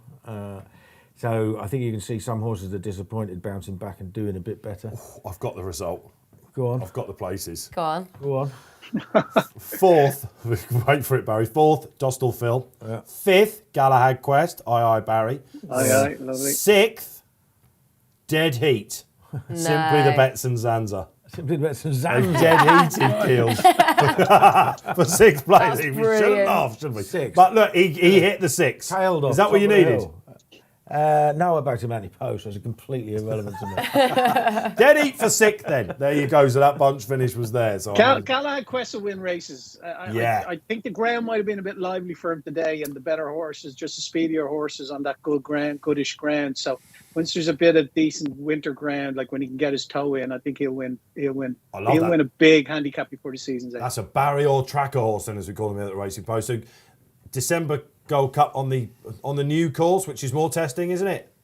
Could potentially, yeah, something like that they could aim for. That would probably fit in nicely for him. Yeah, he's still on a very, I can't see him going up off the back of that. If he does, it'll only be a pound or two tops. 135, eminently workable mark for him. Absolutely. This is what you get. It's like the boot room, isn't it? It's like the brains trust. This is what you get. If you're enjoying the show, let us know. Let us know you're out there. Let's have your tips for the next. It is what time? We've got plenty of time to go. 2:50, of course. So we've got plenty of time in between these races. Not far off having Lingfield on the show. So it's really good to be with you for these 3 days. Reminder, we'll be doing the Friday the Tingle Creek for you as well. That's the first weekend in December. Are we going to see Chacun Pour Soi versus Shishkin, Keels, and that? You mooted this at the start, and I think connections have listened. Well, I don't know whether they've listened. I mean, they've talked about running all of them in it, haven't they? Like, so it depends on what decision is made. I think they will take on Shishkin with something. It's going to be Chacun, Keels. You'd imagine it will be Shacun. They're not going to. It's going to be Chacun. He's going to do the under-so thing. It'll be very interesting. And somebody went on Twitter and said maybe they'll frighten him off. Maybe they'll frighten Shishkin off. And Come on, you're close to the Richie connections. You can come on. You can tell us. It's going to be Chacun, isn't it? There's no decision been made as yet. All right. Like, that's what they say. Do you think they could potentially scare off Siskin, that Nicky would duck a challenge like that? Well, yeah. Shiskior. Yeah. Oh, controversial, Keeley. Yeah, well, no, it's, I mean, he ducked the Tingle Creek last year, didn't he? Oh man. Yes. Come It took on. Ground, sighting ground. Right. We get Sighting the ground last year, bottomless wasn't good to soft ground again. And he might come out. I can't bear to think of it, to be honest. So I'm going to move us very swiftly on. You know what? If you're out there, we have got a Christmas countdown campaign because it seems like a good time. We're going to get feeling festive soon, aren't we? Which is marvellous. Oh, Proper can we wear Christmas. Christmas jumpers? Yes, absolutely. All of December. You're joining us twice in December. Will you do that? Yes, I might. We actually did the Boxing Day show. We had the big bear, Rob, wore a moose on his head. I think he did. He was quick to choose it as well, so I have to get those hats out. We will get festive, do not worry. And at the Racing Post, we're doing the Christmas countdown offer. All you need to do is place a bet on the app over this weekend. Huge weekly prizes, basically culminating in, up until Boxing Day, a chance to win the ultimate Cheltenham Festival experience. That's a helicopter transfer from your 5-star hotel, Cheru, best view over the course when you're having lunch there as well, for you and 3 pals. Get involved. Place a bet on the app for a chance to win. It will be drawn randomly. Salesman. That was perfect. I wouldn't say perfect. That's very kind of you. But Yeah. I'm getting better at it. You are getting better. I'm The sold content on- marketing lot used to be like this. Oh man, this is unbelievable. One Why? take Tony there used to call me. Just crack on and just do it basically. QVC as Barry calls it. But that's out. It's a great prize. Unbelievable stuff. It's a great prize. People do forget about that a little bit, don't they? We're back out racing. The picture of the crowd yesterday, the sound was when my special, drove actually. goes. Yeah, it you see was, yeah. Lots of people were sharing some social media stuff about that, weren't they? Yeah, and the roars, Rach came in. No, it was nice to see. It was great to see. And on the team Kealy, Martin and Belinda, His what a two day, sons, what a day. which Barry flagged, which is great to see, local trainer and all that sort of It thing. is. Was saying yesterday. Yeah, the thrills and spills. Cross country fan, you must be because you Yeah. jump gates and Yeah. banks and stuff, don't you? Yeah. Who's your hunter at the moment? He's called Goose, and he's the first horse I've got that's actually not an ex-race horse. Really? And he is a lot better than the race horses. Who are some? Does that make you ex-racers? Top Gun if he's Goose, Nat? What? Does that make you Top Gun if he's Goose? Oh, I know. Very good. Barry. You get that reference? Very good. Are Barry, you too young for that No, reference? I got it. I went to over my San head. Diego only Top a couple of Gun. years ago in the bar. Did you? Yeah. Oh, you're a big fan. Yeah, no, I'm a big fan, Is that genuinely. what you called him, Goose? Or No, Surely he's not. just an extraordinary looking horse. He's completely like white he's a bit dappley, but he's a bit like this, when do horses become what? and he always looks like that.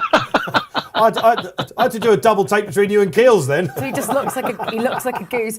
I bought it from Ireland actually, Barry. He was one of a Goresbridge sales horse, but he had no name.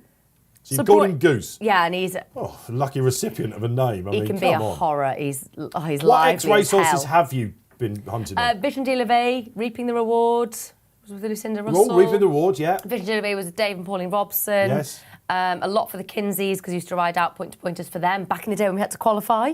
All right. Wouldn't. Dead heated at Huntington. It was an absolutely horrendous horse. I just basically got all the Memories. yaks that needed to be sweetened up. It's pretty terrifying going out on a racehorse. And of course, the point-to-points are back. There's a big story brewing, isn't there, in Ireland as well? Again, we will get to the next race. There's a big story brewing in Ireland about lack of insurance on Irish point-to-point courses. Barry, let's come to you on this. That is a bit. We're at the Post very alive to this. The underwriters, I don't know, they're blaming it on the knock-on of Brexit, and it's a niche market, the Irish point-to-point field. Apparently, some English underwriting firms won't do it either. Yeah, all I really know about it, Dave, is what I've read in the Racing Post, and your synopsis there is bang on. Yeah, that it was UK firms were doing it.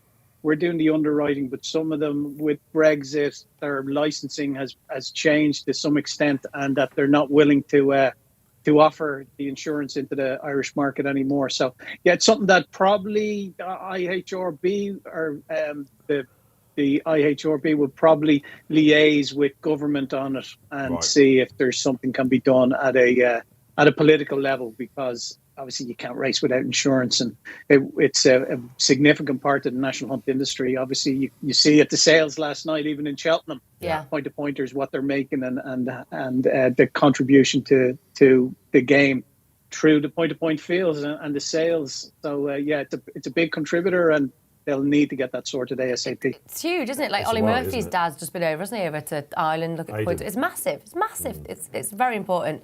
But it's also quite hard to get insurance sometimes. Yeah, right. So let's hope that someone does step in, because it's the agriculture, all that sort of thing. So a slight worry there. So a bit of news on Racing Post Live. Shall we get to the next race? It's the 250, and Dan Skelton's had the first and the second of the last two races, and this is his nap of the weekend, Kills, isn't it? It's Proshima. We'll get to Barry though first.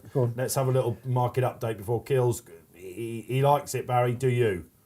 Proshima 4.4, just your favourite ahead of Ballymilsey, who's 4.562 on a Gathering Storm. Sporting John 5.8, and it's 11 bar. I like Sporting John in it. First time in a handicap. He's £5 better off in his hurdle mark versus his chase mark. He's 146 over hurdles. Puts him in a top weight here. He's had his win done. He's a Grade 1 winner last season in the Scilly Isles over fences when you said he'd absolutely no chance. What price was he? And I told you he was 70. And you said Famous you could put moment. a zero on the end of that. He wasn't winning. Become a catchphrase, isn't it? Every time I put a zero on the end of something, it goes with. If you're doing it, I should have done it on Zanza for you, Kills. You're right. What wins then, then, Barry? That was the end Barry? of your in-running career, right there, Mr. Orton. So Far too emotional. Yeah, like when you go back to that, like he beat Chamblou that day as well. So like, that was pretty decent form, although he did get himself out of his ground early. Be interesting to see. Obviously, in these colours, you don't know whether this is a cider for something else, but there seems to be a few quid knocking around for him, which is mildly encouraging. And I think he could run well at a decent price. Like I say, 5.7 now. So we'll just have 25 quid in him. I thought it was a hard race. Oh, we've got a bet and now, at 25 quid, Sporting John win only here as well, because he'll either win or he won't be sided. Okay. There we go. That's on. Match 5.71. Just gone 5.8. So nobody's paying attention to you, Barry. Nothing new there, Paul. Yeah, listen, Nothing new Sporting there. John. There's a few people watching out there, let me tell you. So it's going to go one way or the other. I mean, I was staggered by this. I thought that Proshima had the potential to be sub 2-1 with Dragon Bones into this, and now he's on offer at 4.4. I don't really get it. He's won very easily over course and distance. He went up to 3 mile for the first time at Wetherby last time, and he was second. He split Indefatigable. I knew I was going to struggle with that one. I know it is. And he was giving her £7. She was rated 148. Yeah. And obviously Paisley Park was third, rated 163. And now he comes in here, offer a handicap mark of 145, giving weight to inferior horses. Apart from Sporting John now, Sporting John's very good. He's won twice at the Cheltenham Festival, and he's been beaten at halfway both times. And he's never looked to be travelling, so I don't know whether he likes the track or not. Left-handed thing, That potentially. would worry me. I don't know whether it's left-handed or not. He just didn't look very happy at all. And they are indeed the only times he's gone on a left-handed track as well. Yeah. So He's a Grade 1 winner, and here we are on a hurdle race. So Barry's right. Could this be Yeah, no, Just I mean, been testing the water with him as his he gone. left-handed, his left-handed track form is 7, 30 lengths behind Envoy in F, but fell behind Monkfish, but well beaten when he did at the 11th, and a P behind Chancery House at Aintree. That's his left-handed form. So I wouldn't be remotely interested in that sort of price myself. Philip Hobbs has won this with the returning horse, Return Spring, on his debut.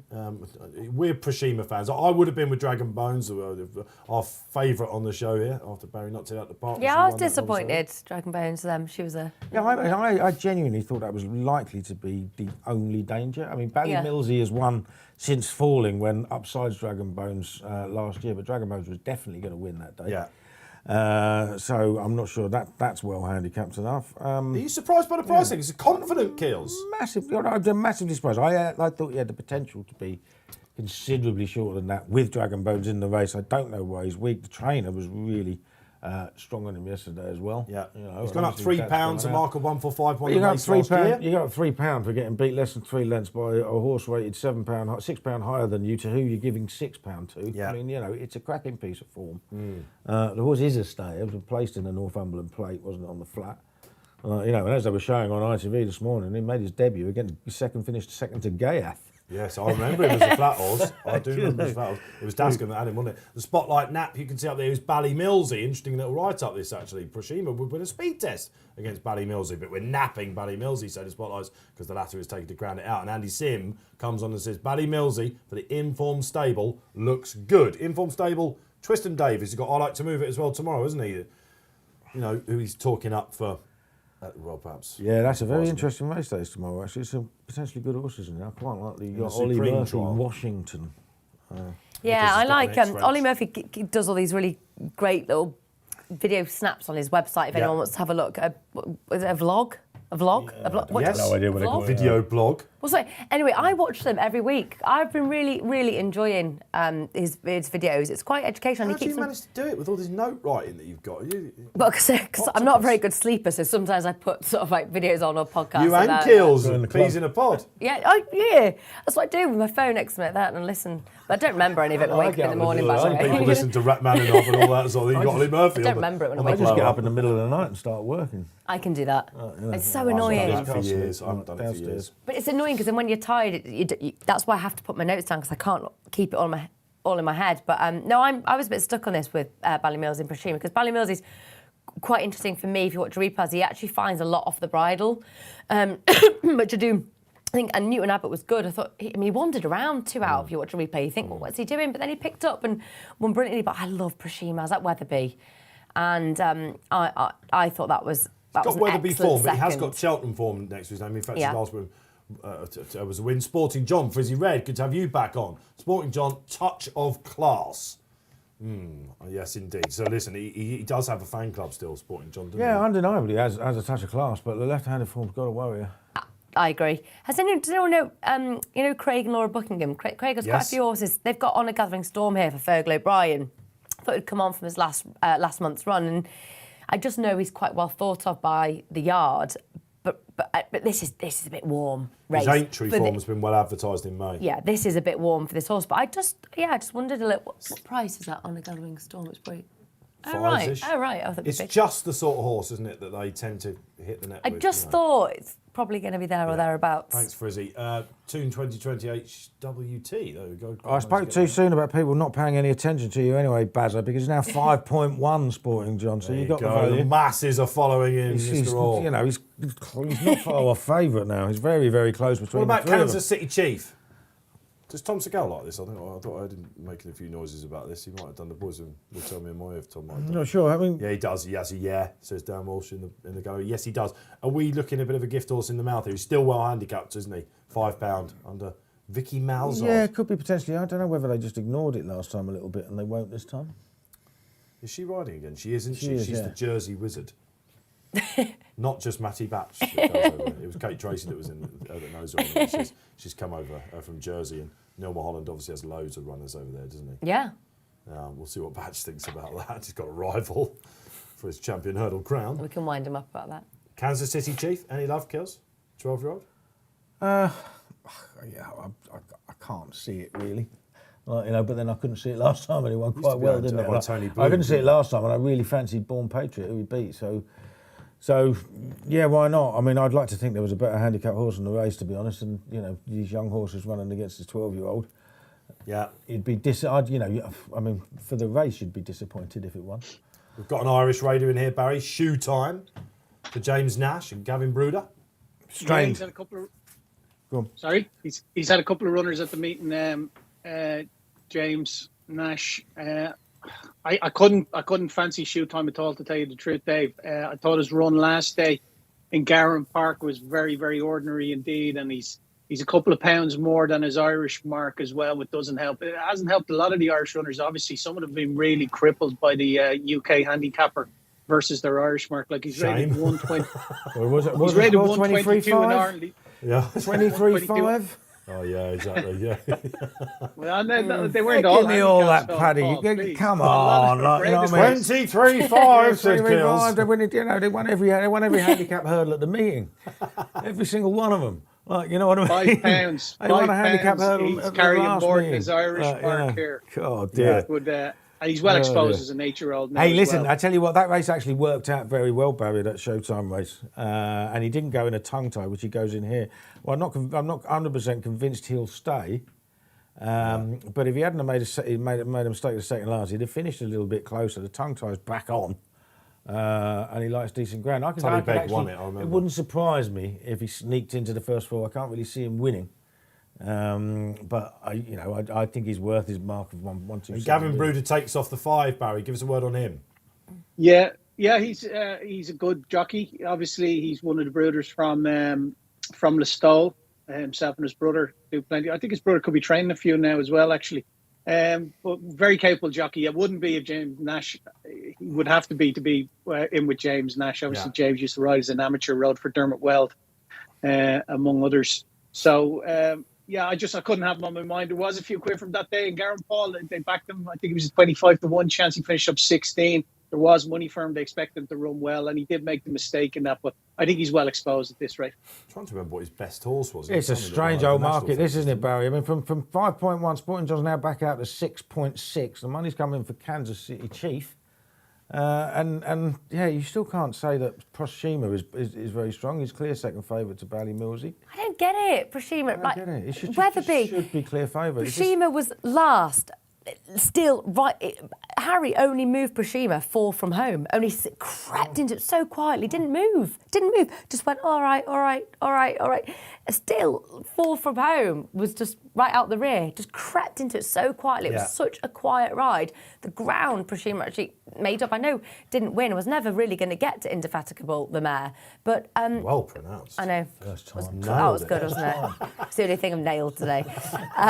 There's time. Hey, no, actually, no. I've just talked about all of them, so I did give a big shout of Midnight Shadow. Which is the tip And we were of this, all by on. the way. Oh, they're off. Proshima, They're off and running. Proshima. God, we were Proshima. so impressed with Nat's pronunciation there of Indefatigable that we've lots of them going off. And Ballymilsey, Sam Twiston-Davies for the inform. Is it him up front? It is, isn't it? Yeah, okay. Good Is it him inform, up front? 2 from 30. It is up Nigel front. Twiston It Davies. looks very much like the Dye Water colours all of a sudden, but no, it is Ballymilsey. One we haven't mentioned is keeping him coming. Optimised Prime for Ben Pauling. Quite quiet at the moment, Ben, to say the least. Nico de Boinville is on him as well. What else is up there? Shannon Bridge for Dan Skelton and Bridget Andrews, ensuring there's a bit of a gallop on Keels. Moody for horse, Proshima. according to Dan Skelton, Shannon Bridge. You don't know what he's going to do, but wants deep ground as well. Anyway, I think that basically one at Ascot was on deep ground, wasn't it? Whenever you see Bridget Andrews up front, you have to think that they're probably trying to ensure this is an honestly run race, aren't they? Yeah, you'd have thought so. Yeah, I mean they won an honestly run race for Proshima, obviously. But I mean, if they went slow, he's a horse with flat speed as well. So I think he's pretty versatile. If you were going to say who would be the one that's most likely to outspeed him at the end of the race, it'd be Proshima. Keeping my eye on Sporting John, Nat. Yeah, no, I'm just watching Proshima. I think it's got a good pos there because not right out the back like last time. Just a little bit more handy. And the Fergal O'Brien horse I mentioned on a Gathering Storm he's got a big long sort of action on him, but I'm not sure whether this They're well Mark, strung that's out, slightly aren't they, softer ground. They Kills? are. They are well strung out. I mean, they don't look to be going too fast. I mean, we're talking 26 mile an hour That's slow, isn't it? on the racing TV screen there. Are So they it's- overdoing it out the back then? Oh, they might be. They might be. You don't know. I mean, you'd imagine we're going to get some injection of pace at some point. But they are pretty, given the pace they're going, they are pretty well strung out. Okay, Barry, I'm looking at the exchange to see what's hot and what's not. Sporting John gone out a little bit. Yeah, just Yeah, no, he's into 5.5. No, he's in. Sporting John. He's in, yeah. Yeah. Ballymilsey, the one in front, who is 3.95. Pershima 4.762 on a Gathering Storm. It's just 11-4 Ballymilsey, I suppose, getting a soft enough lead up front. I am not putting another 0 on Sporting John today. He's on a going day, as far as we can see. That's not happening. Kansas City Chief in 4th. Got a lovely sit. Is he a little bit keen? And what's that right out the back? Another one we didn't mention. Doros Piergi, who's one of the rags for Chris Honor and Kieran Gethins. Okay, shoe time out the back as well, we should say, for James Nash. So they're passing the stands then. Who would you want to be on now then, Gills? Are we a bit too far back? I don't really know. I mean, I don't know what your average speed is for a 3-mile race at Cheltenham, but they do look incredibly strung out. it's hard, not this. going and don't look to be going that fast. He's uber confident, isn't he, basically, on Pershima? Well, I mean, everybody's uber confident on the ones that are sitting a long way off it, aren't they? I mean, Ballymilsey's soared over that one. They have to we be should say. sitting there. Yeah, he's a good jumper when he gets it right. Yeah. You're just niggling him along to go maybe possibly a bit faster now, or to This is another attacking jockey, Sam Twiston Davies. Oh, He yes. has to get on with it. Yeah, very And he's enthusiastic. very good from the front as well. So Okay, so Fav in front then. Penultimate race at Cheltenham this afternoon. What fun we are having. Still one more day to come, of course. We'll be back on the Sunday. What a card it is. The Greatwood, the highlight. We've got the Morgiana hurdle in Ireland as well. So how many have we got left? What, about 5 hurdles? I wish they would put up the numbers of the hurdles. It's a guessing game that I do. Yeah. I'm never right. Ever. On a Gathering Storms, he runs through the choke out a bit, doesn't he? Really sort of has his Yes, neck he wants to sticking- go quicker. Yeah, his own neck sticking sort of right out, but But he's a stayer, at isn't the he? moment it's looking quite pleasing. closing They're up a little bit moving now, up aren't a they? little bit Here we now. go then. closing up a little bit. Yeah, It's if a you're bit on more Pershima, you're interesting. getting happier. Is the Start- market getting happier? That's the Starts question. turning into a race. Sporting John now, nearly 5, Barry. Yeah, 4.3. He's the same price as Happy though, isn't he? Pershima. 5 Ballymilsey, 6.2 on a Gathering Storm, 9.4 Kansas City Chief. They're still all travelling well in themselves, in fairness. He's got a racing post rating over fences when he won that day at Sandown, unfathomably. Ooh, of 160. Was He's that just a little 140 shake of the reins? for Shannon Bridge, Sporting John? John. Shannon a Bridge bit. is falling in a hole. He's Yeah, not he on a didn't- going day. Didn't jump that well. Again, but Ballymilsey the one to catch. He has been given a pretty soft time, hasn't he? Optimised Prime starting to feel the pinch potentially in second. Kansas City Chief, the October winner. Here he comes. And Sporting John, That was again, a came great up really jump. good over that. Pershima nailed that one, Kills. Yeah, Slick. he did. He's going really well. They're yet to be played yet, aren't they? Reminder at 3. He's riding a very patient race, isn't he, on Pershima? Harry Yeah. Scout? He did it. He did it Weatherby. Just crept in very, very quietly. All right, okay. Here we go then. I had something in my ear then from Dan Walsh. Shoe time's absolutely lobbing, by the way. This is good now Watching from this because we're Pershima. just wondering what There's an Pershima's got outsider. here. This is good. This is good. This is I'm good. getting excited. Down Yeah. the wide route then. Yeah. I think that might be what Dan was Get trying to on. tell me. Ballymilsey wasn't great there. They'll fancy their chances of getting him. Sporting John, I think we have to say, probably is the best handicapped horse in the race. He's lobbing along. If you're on that, He's a Frizzy Red. 2-1 chance now. 2-1 chance he's into then. He's got to get the front runners. Ballymilsey rowing away. He'll keep going. Harry Skelton does not. What we got? Oh, Pershima! Oh, what a Pershima's gone. disaster. Harry Skelton is not. He rolled on him as well. Oh man! Listen, Pershima this- out of the second last. Craig Then Buckingham returning horse in is Kansas going City. well. Jill Steele the one to beat. Sporting John. What's he got in the locker? Surely he wins this, doesn't he? Sporting John Let's now. look at On a Gathering 3 Storm. going clear. 2's on On a Sporting Gathering John. Storm there. Shoe time not done with either. He's finishing. Kansas City Chief and Vicky Malzahn Go on. just headed at last. Sporting John comes up best. Go on a Gathering Storm. On a Gathering Storm. Paddy Brennan will absolutely be giving this the kitchen sink, but it looks Yeah. like the classy animal's going to do it. It was an experiment over hurdles. Barry Orr knew. You can hear the clicking. He's loving life all of a sudden. The great Sporting John takes it out and Oh, proves you little himself beauty. on Well a done. left-handed track. Barry, you've had to wait a couple of races. You nailed it. Well done, Barry. That was Well done, that was Buzzer. really good. Yeah, he's done that well, hasn't he? Pershima, I used the profanity when Pershima fell because I think he rolled on top of Harry Skelton. So apologies to any listeners if I've offended anyone there. I didn't mean to. It was just a reaction to see that happening. It's horrible to see. I hope Harry Skelton's got up okay. Yeah, But, yeah, me too. The winner's done it well at the finish. He was £5 well in. He's a grade 1 winner over £5 well in versus his chase mark and a grade 1 winner over fences. So the wind operation and the stable's in flying form as well, aren't they? Be interesting to see what they do with him now. Whether they, they could potentially say, well, we're going to go Stayers hurdle route with him. But, yes. Who was the horse that they tried to make a chaser and then ended up? He's 25 from 50 for the Stayers. Would you believe? What price, Barry? 25 from 50 for the Stayers hurdle. Halved in price for the Stayers hurdle. No, we just Kelsey's won a handicap of 146. He won a handicap of 146, and it wasn't easy. He's had to battle a bit. He's got a hell of a lot more to do for that. Very interesting to see the quotes. He's put the left-handed to bed anyway. He has put the left-handed. Yeah. Yeah, he's definitely put the left-handed. But you can't argue about that. He's in a problem with the left-handed course for Sporting John. Well done if you rode in with Barry. Well done. Freezy Red out there. Loads of you in the chat box had it. I saw it was kicking off a bit in the chat box. But he's a very topical horse, this chap. The wind operation looks to have worked. I think you'll very quickly see a post from Team Buckingham. They'll be absolutely over the moon with On a Gathering Storm. He's won a big they one, will isn't be, he? Where would Pershima have finished, Gills? delighted. I think it's too early to say. I'm not going to say he would have won. He was there. He was going fine, wasn't he? He was there. He was going fine. It's was annoying. 2 outs a long way out, isn't it? You know what's going to happen now, don't you? Oh yeah, I'm not even going to look on Twitter now. I'm going to leave it for a couple of days. Yeah, and watch Twitter. Let Absolutely. the Harry knockers to themselves. No, poor Harry, because it does just go like that sometimes. It's just... He will be wondering what he's done wrong, just, won't he? no, you know, I mean, Did he get up okay? We're just waiting for that, Barry. He was The in a guys bit of at a Gallery will ball, tell but us, I'm sure. maybe I saw him sort of move afterwards. He almost like he rolled He's probably just to crying. the side. Yeah, yeah. Genuinely, poor lad. Unlike Sue Smith, who says it's out of the world, the trainer of Midnight Shadow, to win another big race. He was a good horse, always been a good horse, and he was brilliant today. The Lexus, or Many Clouds Chase for Protectorate, I'm getting from the Lexus. The Lexus, that's interesting, isn't it? Isn't it? That's John Hales for We didn't think that, did we? That's right, let's Not go. the Lexus anymore, is it? What is it Well, now? is it Savills?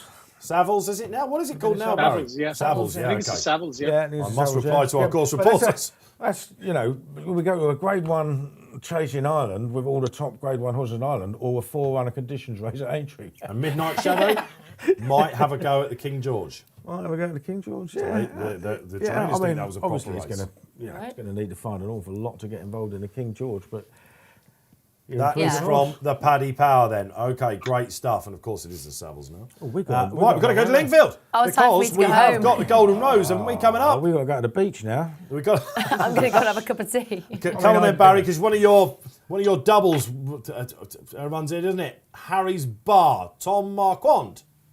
Harry's Bar, yeah. Aidan McGuinness's horse.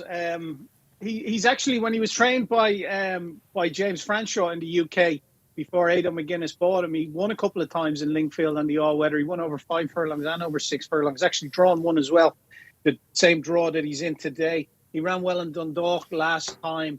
Sometimes I'm a little bit concerned about the draw, it has to be said, because he is drawn one now. I know he's won from that at the track, but he can be a little bit slowly away and needs a bit of roust, and so he could meet traffic problems. But he's currently 8.0. He's around a 5-1 chance earlier on. So obviously a bit of a negative for him in the market. Good effort, very strong at 2.56. I think he's opposable drawn 8 around here as well. So I was going to back Harry's Bar, but just looking at good effort, I think we're going to lay him at 2.58. Yeah, I think Paul, you have to. please. And we take 50 quid at the backer stake out of I've him. got to find a race. Last year's winner, he was in 3 when he won it last year. We covered this on the show, Jim Crowley I abroad. mean, he can definitely win, isn't he? But this is... 205, just at the price, Janie. I'm happy to take him on drawn 8 at that price, and it's got a bit of depth this race as well. Like Harry's has. Bar, Judicial, Yeah. the old war horse, he'll be there if there's a bit of a pace burn up front. Yeah. Misty Grey, Yeah. not without a chance of. I thought Misty Grey was very, very interesting. Not his Tom Dasham's great at winning these decent all-weather sprints. I'm glad you've had a look at it first and foremost. Well, you've got to have a go, haven't you? I mean, no good over jump so far, so why not go Oh, for this it? is where it all turns, is it? Misty Grey was really, really improving when last seen, and obviously went off favourite for a listed race here, and they just didn't go very fast, and he was the only one to come off the gallop, but only got beat half a length. There's a bit more pace on in here, I think. And obviously we haven't discussed the last line. Oh, come on, the last line. The last Lazarus, this, isn't it?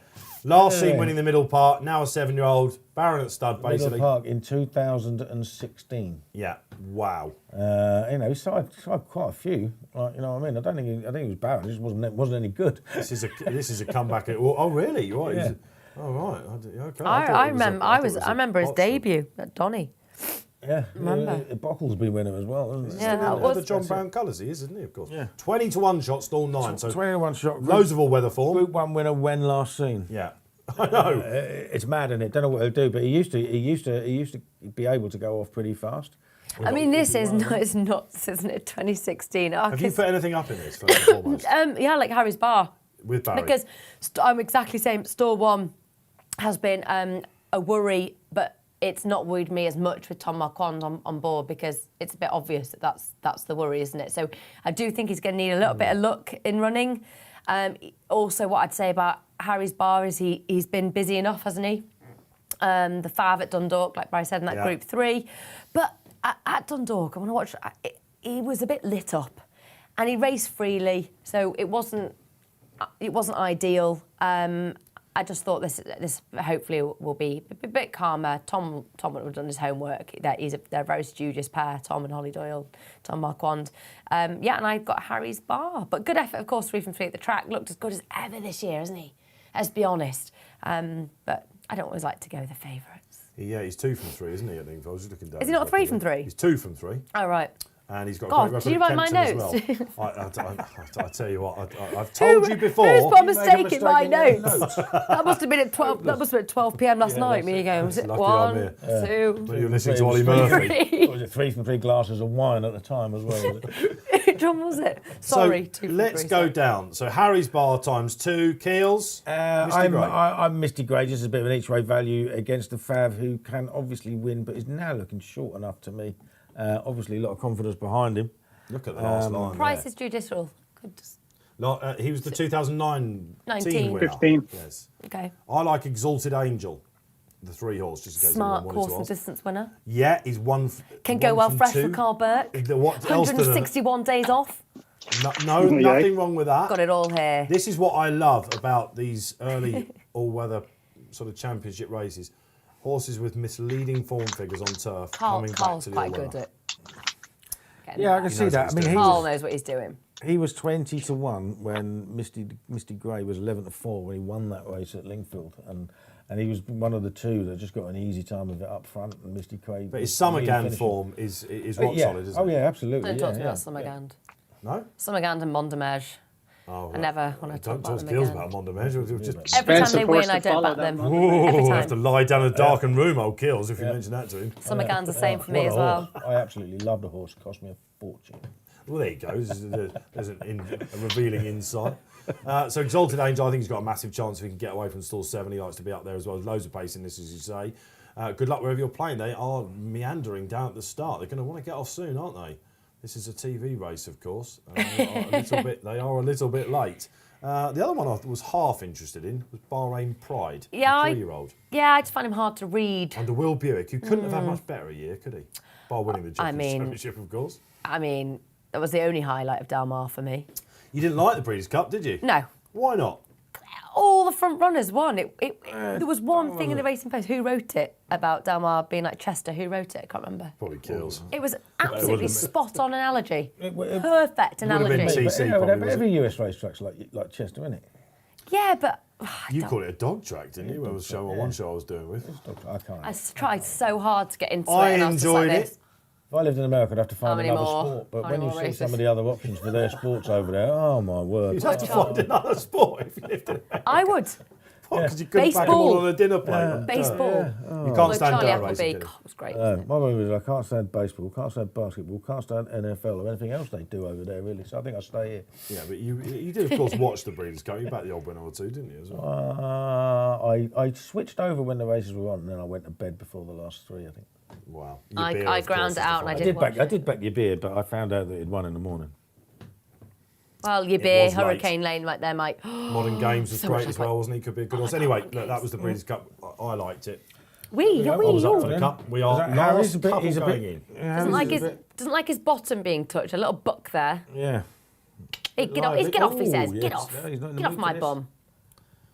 You'd be a My still goose hand, is all like that. Don't you get up my bum? Oh, Goosey. He's not. Goose. He's not in the mood for it, is he? He's holding us up This here, isn't Harry's great, bar. Barry. This is annoying. Oh, he'll go in all right. Don't worry about that. He's just having a strop, isn't he? I love it. One winner and we're confident all of a sudden Yeah, again in he's life, aren't we? in. He's in. It's like, oh, what then? Cool, Who was it that I'll used to have say the force best him in. stores hands in the world? It was the late John McCurk, of course, wasn't he? I think he's right. And they are in. Good luck wherever you're playing. Yes, it's Lingfield. Yes, it's the Golden Rose. Western Stakes. Fast and furious. We are expecting it. Harry's bar gets an absolute flyer. Unlike the last Lion. Juicer right out the wide as well. That was the horse that unseated last time. And Graham Rodway really fancied it. Donny. I'm in front. Exalted Angel. Good effort has got across. He's a bit sweaty, isn't he? He's a bit free. Misty Gray in a good position. Keels. It is, but very free. He had to rush him up to get that position. It's probably lit him up a little bit. We'll have to see what how he finishes, but he does stay further. Yeah. So I'm quite pleased to be in that sort of position. You must be happy with Harry's bar. I'm really happy. You've got to come wide at Lingfield. Really happy. I'm sick of shouting at the telly. I'm sick of writing it. If Clifford Lee, I'm not sure Harry's bar. on Exalted Angel, Yeah, how's doesn't it- peel off the bend, Where's he I'll get- go He's off mad. it Looks straight all away. over. Look at It good does. effort This is here. all over Wow, for the Jim winner, Crowley exuding confidence. Has he gone too soon? We'll This is find why he out. was 6 to 2 4. furlongs out. Misty Gray kills. This could be it. You're going down the Misty. wide outside. They call this the longest final furlong in All over, rating. lads. All Yeah, over Barla it is. shouting. It's 101. Good effort. Last year's winner repeats the feat. And it was a sensational blow away. How good from the gates there was Jim Crowley. That was like watching a Breeders' Cup race all over, wasn't it? A very bunched finish for second. It looks like judicial. Paul Mulrennan has got up there and Can I Soldier's Minute. leave? Can I leave? No, I'm you about absolutely 100 can't. on to be in the first 3 there, aren't I? And then It is a long he's about final fifth furlong now, at isn't Lingfield. Come on, Kills, pick yourself up, I'm telling you. Oh, look. He's been done for fourth. I see what you're going mad about. This is an absolute Mangier looked like he was nightmare in the finish as well. Last year's winner then, Barry, you called it off the top. I mean, it was very good ride there, wasn't it, from Jim Crowley. Burst the gates, he got into the position, game over. Yeah, he was in the box seat from out of the gates. He got across from being drawn 8, and he never traded bigger than his Betfair SP at 2.50 in running, and he's 101 with a furlong to race nearly. They were all racing for second place at that stage. So he put the race to bed well before the final furlong. Yeah, so the All-Weather Championships, I absolutely love it throughout the winter. Don't forget there'll be loads of abandonments, won't there? All that sort of stuff. People will be heavily relying on it. The quality has definitely gone up in the last couple of years. It's back and it's alive, and that has started the narrative. And I guess that the winner there, Good Effort, will be going for the final, of course, on Easter It's a Friday. winning you're in, wasn't it? Yeah, it's a winning you're in, absolutely. Yeah, so a couple of disappointments there. We've got Powerful Pile Driver horse. coming up at 3:40. Coronation Cup winner I know. against Foxtel and Felix. And It's the likes. either gonna be. It depends what pile driver turns up. The 120 pile driver turning up will be awesome. Awesome The to watch. coronation pile driver turning up, but I'm not sure Market this is his suggests test. he might is just it? need it, but we'll see. We can't wait for that then. That's 3:40, our final race. Shall we go for the last time today to Prestbury Park, to Cheltenham? My nap runs in this barrier. I will wait for your selection before I reveal all, though, in the 3:25. Okay, the 325. So 325, unexpected party 4.0, so 3-1 chance, 6-2 good time, Johnny McElduff, 7-8-4 Gal Road, and it's 10 bar. I like Gal Road in it for the twisters. I thought he ran relatively well in Chepstow in his seasonal reappearance, considering it was 2.5 miles. It's not a trip that's ever really going to suit him around Chepstow. I thought that he'd want to even step up and trip again. So 2 mile 5 here, I think, is more up his alley. He didn't run bad in the county hurl. Well, he did run bad in the county hurl. I backed him when he ran stink, considering he was. We all beside remember it, Belfast Barry. I Banter. was When going to. Belfast Yeah. Banter made his move, and Belfast Banter ends up beating him around 20 lengths, so he had every chance there. But I think the trip is exactly what he needs. He's had his seasonal reappearance, and I think he'll go well off 136 here. So just going to have 25 quid in him, though, because I thought this was a really, really difficult race. And I, at 8.6, happy to be a price taker, please, Paul, as well. We covered him on the show, Barry. Do you remember when he beat Good Ball at Newbury? on your big day when we It's move in to there at Sunday. 8.6. It's just gone 8.4, but it'll get taken. In fact, it has been taken. Cheers, Kills. I half wondered whether you'd be going back in with this chap. At Cheltenham, he was one of the British horses that got heavily criticised for going off way too hard, way too soon. And he was never going to get home in first-time cheek pieces. Probably just needed it, didn't he, at Chepstow last time? We know that Chepstow Silver Trophy, Does he not want frame soft horse ground, has gone Garl well. Road? Soft ground is a plus for him, no doubt. He's one on good to soft, but that would be winter good to soft. That would be my reservation. But he's well found in the market, isn't he?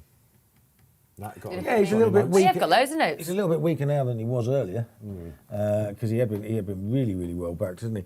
I saw one of these, and this one's going to win, isn't it? I mean, you fancy it as well, don't you? I strongly fancy it. This is the nap. No. No. Oh, here we go. Wait a We're minute, all I against think it. Oh no, you I like did a good. show with you yesterday and napped it. You Your like nap Good is- Time Johnny, Good Time don't you? Johnny. Yeah. Just, I'll tell you what, 24 hours later with Kills, hardly Groundhog The Day. way Unexpected Party won at Weatherby, he's £20 better than his handicap mark still. I think he's going to win. So would this be one of your strongest searches? Yeah, We're going to edit. It would be. I mean, you can't go in confident the way I've done so far today. But look, he wasn't much slower than the winner of the second division of the same handicap at Weatherby when he ran last time. From 3 out to the line, he wasn't much slower, but he got to 3 out 15 seconds faster. And he was carrying £8 more, and he was heavily eased on the running. There's an awful lot to like about this horse. I think he's running off 120. There's every chance that he's a 140 horse. You know what I mean? He's very, very lightly raced. He absolutely bolted up. I think he's got to go close. I would put a little word in for Benson, because I really fancied Benson stepping up and tripping the Coral Cup, and he didn't go. Yes. And I think he's got. I forgot all about Benson. You love him, don't you? I think he's an interesting horse at a price. Loves jumping edges. But very good. I've been waiting for it. No, this is nuts, this race. It is a fascinating 11-runner handicap, this. I love how I've teased that I've got a nap in this race, and neither of you want to know what it was. Yeah. Yeah, well, I'm Good with you. time, Johnny. I'm You're with with me, you. are you? I'm Good. with you, Right. yeah. This was around about double figures yesterday. I couldn't work out how. I was trying to go back. I wanted to Smashed know him. more about Good Time Johnny for Tony Martin, because he must have held him in high regard. He was in the Champion Bumper 2020 at Cheltenham, and the winner was Fernie Hollow. Fernie Hollow, Ruby Walsh has said live on ITV, forget Envoy LM, forget everyone else. This is the one. Fernie Hollow. And who else is going to know apart from Willie's basic assistant trainer? The only horse to have beaten Bob Unger, isn't it? But seriously, so that is such high regard, Fernie Hollow. And what was Good Time Johnny was 8th, 9th? What was Ninth, he? I think, 9th wasn't of he? 23. It was a good run. He put up jumping, I think they've done well at home, did a bit of homework with him, because I thought a much slicker jumping performance last time at Garran. He went clear in the run-in and he won well. This is a race the trainer likes to target. Yeah. Which is true. His mark of 126 does look a little bit high, but there could be more to come from this horse. I think that if you just said that to Tony Martin, that he was just 126, he'd be like, disappointed. Because I think they think a lot more of this horse. And I do think he's still open to improvement, but Unexpected Party is the one I just keep umming and ahhing with. The way he won at Keep the Weatherby. faith. Don't worry about No, I Keels. know, but the way he won. His radar's gone way off today. But Keels, He'll win. it's the time, isn't it? Love it. It was such a fast finishing sectional, and G-Rod has documented that. I know it's his forte. But actually, the whole of the last circuit was rapid, wasn't it? Yeah. So, it's the way he just did it on the bridle. So I'm very conflicted with Good Time Johnny and Unexpected Party. I don't know what to do. Tom Segala's put this up as well, Tony Martin's horse. Barry, let's come to you. Tony Martin, one of the great characters of the last 20 years in national hunt racing. I've spent time with him before. He's some boy, isn't he? Yeah, this one, he's been very quiet actually in recent years. It has to be said. Those days of being a feared gamble in a handicap seem to be a bit of a distant memory for him. But discount him at your pearl, I suppose, is fair to say. Won off 111 in Garran over 2.5 miles. Won well. Got I think £9 for that. So 120 rated in Ireland. I think he's rated 126 in the UK. So an additional £6 from the UK handicapper.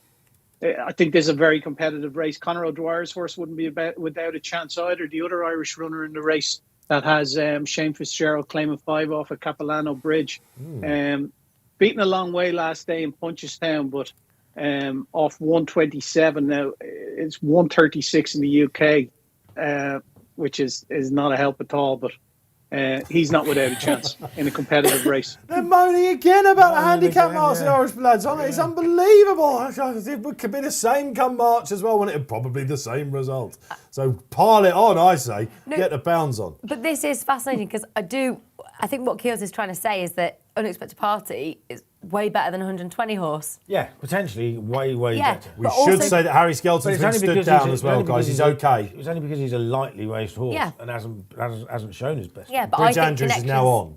No problems with that? Oh, no All problems good? at all. No. Yeah. Peter Carberry's an interesting jockey booking for Good Time Johnny as well. Barry, isn't he? Of course. So Harry stood down, is he? Harry stood down. He's okay. Yeah, he's okay, but he's going to sit this out, fight another day, probably back tomorrow, I would imagine. Hopefully he'll pass the doctor. Hopefully. Peter Carberry aboard the second favourite. Interesting jockey booking this. When I was looking at this, it was the classic Willie Mullins and Aidan O'Brien thing. There was no jockey decked up, one of my pet hates. He was looking for a top rider. He's found one. Yeah, he's a good pilot. Yeah. He's a good pilot. He's probably only third best in his family. But that goes to show the standard. He's a Carberry. Goes to We'll show the take it. standard of his. That goes to show the standard of Nina Yeah. and Paul, I suppose, in fairness. But he's an interesting booking for this, but I wouldn't read too much into it, to tell you the truth. I can remember being in a box at this meeting with Tony Martin years ago, and he told me there was a young rider who was worth £20 around Cheltenham. So I know that Tony thinks a lot about what rider he employs. Yeah. It was Ruby Walsh as a young conditional. God. Yeah. we Obviously that was absolutely right. But Mick Fitzgerald rode Xenophon. Do you remember Xenophon? Would you remember that, Nat, in the Coral So was I Cup? born? One of the possibly. I don't know. I mustn't guess that. I one. mean, Who having wrote you that? off. Did Mick Fitzgerald It not was write that, Fitzy. no? Yeah, it was Fitzy. Fitzy. But what I'm saying is he goes for, when Tony wants to get it back, Yeah. he goes for the right jockey, and Peter Carberry would be a very interesting booking. Yeah. We haven't seen a lot of Peter over here, have we? And what about Mackleduff? 4 runs, 2 wins. Aintree, he was held up, wasn't he? Did hang right. to On be a fair. hat-trick. Kept on strongly. Keels, Quite Mackleduff. interesting. What about Mackleduff at Cheltenham, though? Yeah, I thought Mackleduff. That race, I thought that race at Aintree was rubbish.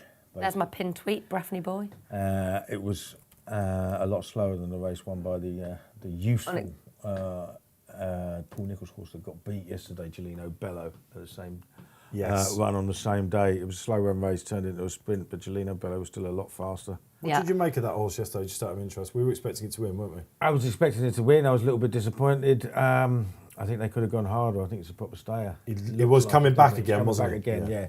I think I think Nice it's a horse. stayer. I think Good it's- chase in the making, yeah. Yeah. He's got a future. Yeah, Just all right. happened to get just ran into one. He's got an interesting one tomorrow, Nichols, as well, isn't he? In the Hales colours, ex-French. Scalino, is it called? Yeah. I think it is pronounced that. I put that one on you, didn't I? You did, yeah. Careful there. mate, what? Yeah, Yeah. I know. I have actually looked at tomorrow, but it's a disappointing. What card. wins the Greatwood, Kills? Well, I've back to Cormier. Is one that we've talked about a lot. I'm convinced he's going to win a decent race. You've done the scissors for tomorrow, of course, in the paper. Which, Yeah, Cormier goes in. He's £4 lower than when 7th in the race last year. Now, obviously, connections, Dan Gilbert again, Brian Yeah. Elson. They won this race with Nietzsche in 2018. He'd been 16th the previous year.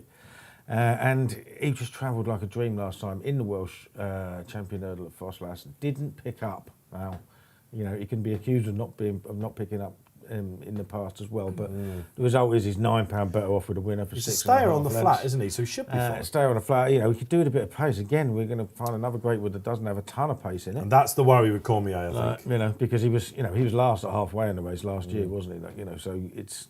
Did you like? I like West Cork, but I'm flipping And I like Elise McCarlow. in and out, aren't we?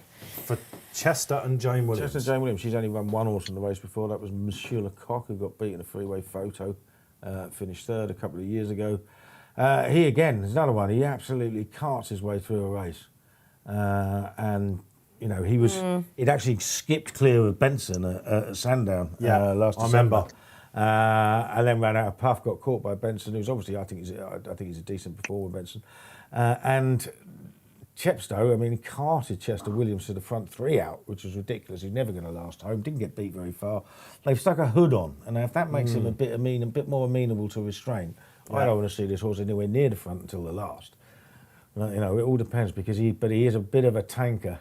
But this is a horse with an engine and a future. He's only 5. And he's definitely got some. They're the two for the. They're the two for me. It's wide open. If you know, I think Jesse Evans is going to be the gamble. It looks like it's going to be the gamble of the race. The Irish thing that was 4th in the Galway hurdle.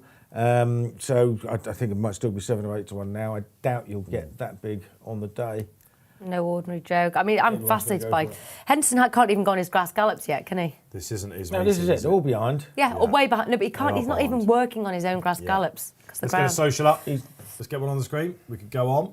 What have we got coming on? Chris Timms comes back.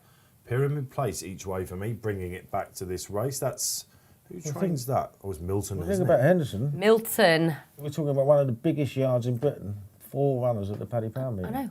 That's and it. the Fav I know. great with that. Only one of them. You think it's the lay of the meeting, don't you? It's the lay of the meeting, yeah. I think it's terrible. I think it's in the wrong race, wrong trip. Unbelievable. It's won 2 Mickey Mouse races over 2.5 miles now. Expect him to drift then overnight. I expect him. Yeah, I do expect him to drift. Yeah. All right. One winner for the yard in the last 3 years at this meeting too. So it's not on the blind side, wasn't it? On the blind side. Yeah. We do this every year, and Kills always. We should talk about Milton Harris, though, shouldn't we? Actually, I made this big point about it being the stat. That Nichols doesn't have a winner at this meeting just before on the blind side won. yeah, exactly. Milton Harris then for Chris Timms, Pyramid Place. They have to smuggle him in. Milton's having a great time. He won the first race today. Yeah. We'll come back, this isn't it? Yeah, it is. The last lion like. It is. No, honestly, his horses are going great guns. They really are. You've got to look at it when these yards are in good form. Let's get another one on. Who comes on?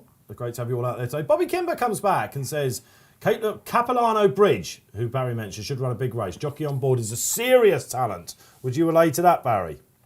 Yeah, he's good. He's well worth his claim. Yeah, there's a whole host of young Irish claimers coming through that are very, very talented indeed, and he's probably one of them. Yeah, that's good news, isn't it, for all concerned? Let's go back to again. Like Conor O'Dwyer wouldn't have you up if you weren't a good horseman and a good jockey. You know, he was some jockey, and he's in the right place to learn. Yeah. He's again another character I've spent a little bit of time with over the years. How do we pronounce the Ellison horse? Punxsutawney Phil. Do you know who Punxsutawney Phil is? Punxsutawney. That's it. Punxsutawney. And do you know why this horse is famous? Tell me. He won a race on Groundhog Day. Punxsutawney Phil won a race on Groundhog Day. And Punxsutawney Phil is the groundhog. He is the groundhog, yeah. That's Dan Gilbert laid him out to run away. Did you not know that? Well, obviously not. I thought you were teasing. I thought she'd get in this game, isn't she? You'd be great with it on the editorial.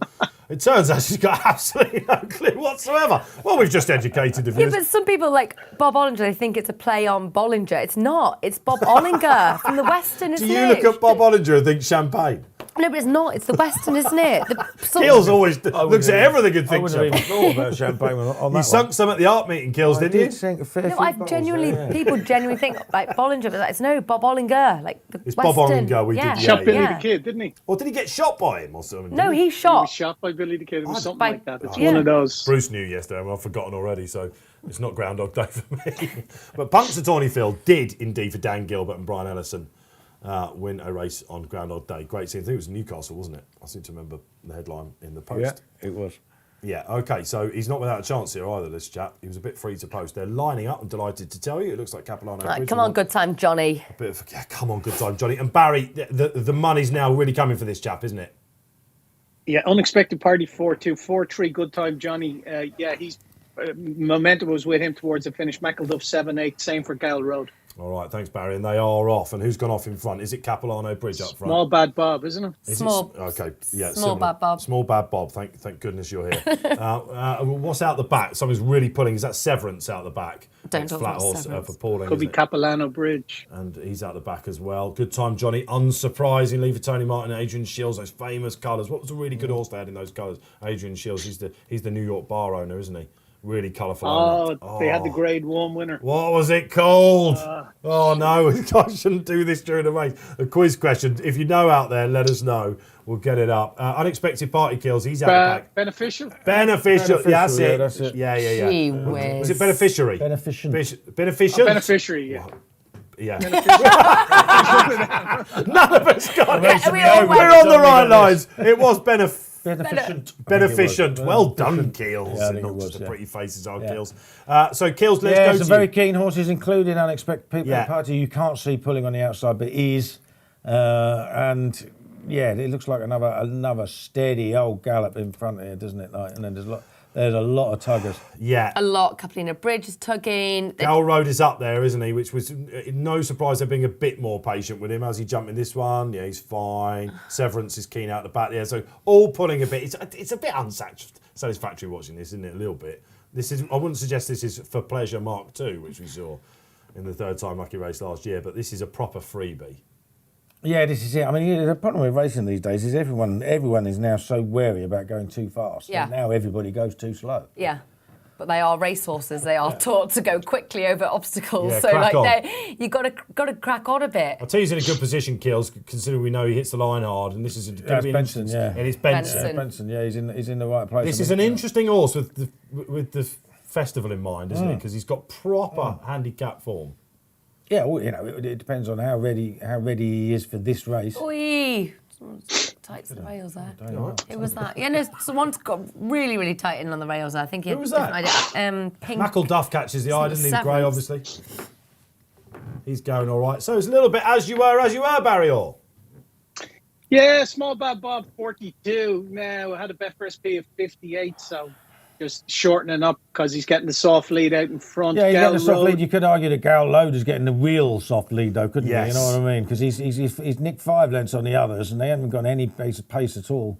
I mean, you remember the 3 mile hurdle race. They were doing 31 mile an hour at this stage. They were doing 28 just there. This is over the 2 mile 5, and Benson had a good look at that. Unexpected party, very novice-y there, wasn't he? Gal Road just walked straight through. Where's Left the his feet Johnny? in that Gal Road. Johnny's yeah. all right. Johnny's in good position. Johnny's Good time, having a good Johnny. time. Yeah, no, he's nicely tucked in. He looks reasonably settled. It's quite easy to spot with his... It looks like Capilano Bridge has had enough, and he said, right, we're coming after you. Yeah, well, about time, isn't it? Yeah, he's making a move. Shane Fitzgerald, a young man, serious talent. We got told. No, in didn't running, we? I'd be pleased Bobby with good Kimber time, said Johnny, that. here. Look at Pyramid Place for Chris Timms. I now remember this chap. Paddy Brennan, Chris, has been a wizard on this bloke before, hasn't he? He's got to smuggle him into the race. Let's see if he can. Oh, unexpected party. Walk through that one. But look at him. He's still travelling like Another grey in the race dream there. at the moment. But he's just Mackleduff's travelling nicely. He's going really well. Yeah, he is. He look. he's Mackleduff's been happy. the professional one so far, I think, Yeah, with Benson. slick. And Breffin Into Boy on 20, the the one inside. in front. Into 15 now, the one in front. Yeah, he's quickening it. He's gone. Oh, Mackleduff. He's saying, come and get me. Tom O'Brien, Small Bad Bob. A horse that disappointed in the meeting last month, but in hat-trick seeking he was that day. Tom O'Brien. We Buoyed need by to his keep previous up here, win.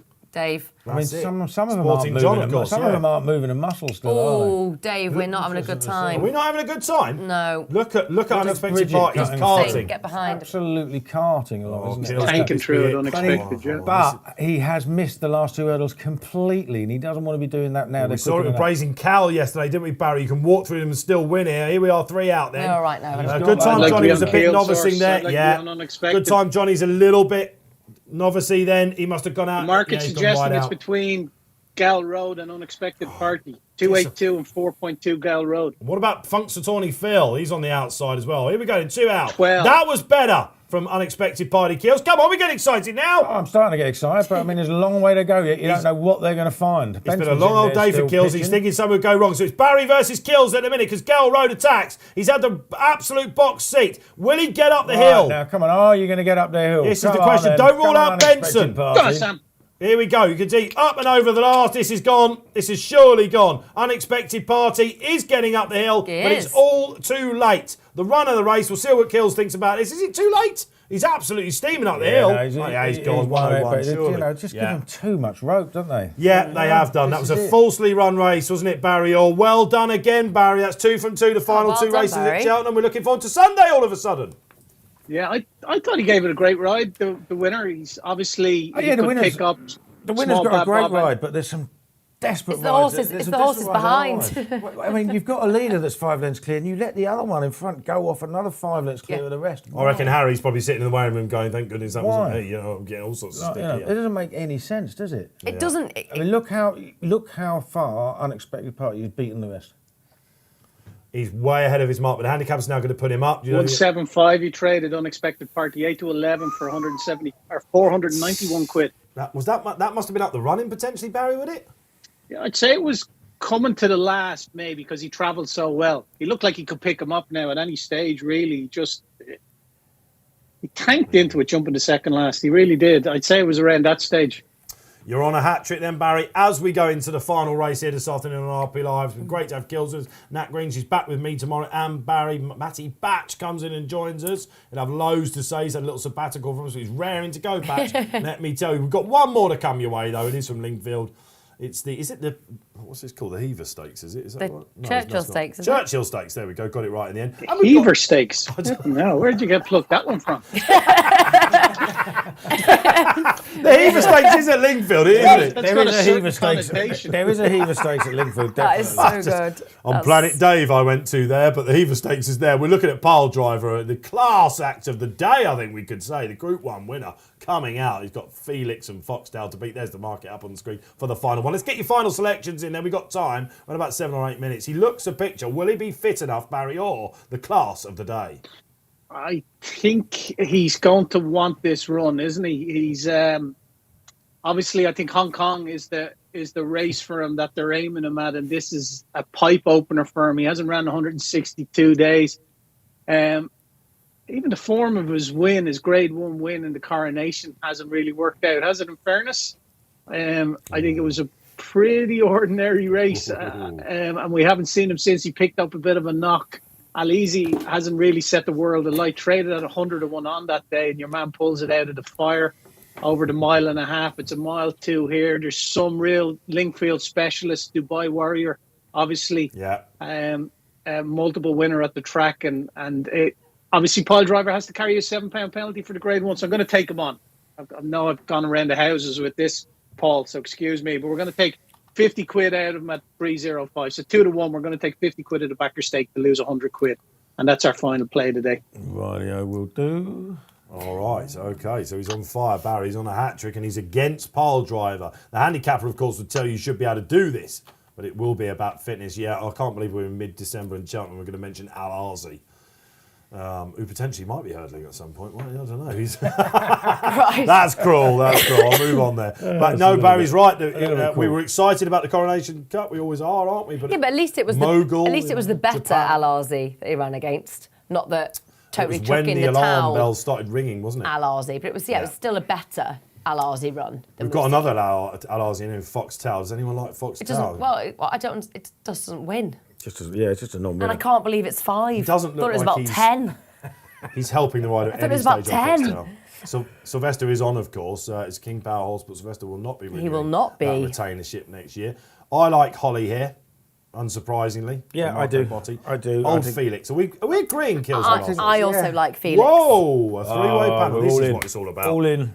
All right, the Spotlight likes it as well, says Will Carey in my ear. Yes, the classy Pile Driver is an intriguing contender, but Felix has conditions to suit. Well, that's the thing, isn't it? Better That is the story. Pile Driver could either win this and amazingly, and we all go, oh, well, it wouldn't be a surprise. But you've already mentioned all the reasons why he might not win it, and you would just think Felix is more suited to these conditions. Yeah, wouldn't exactly. You? Yeah, You just would. he's got plenty of form on the all-weather. Runs it well. Pile Driver Training- has one run and one good second to his name. Berlin Tango. Do you remember that?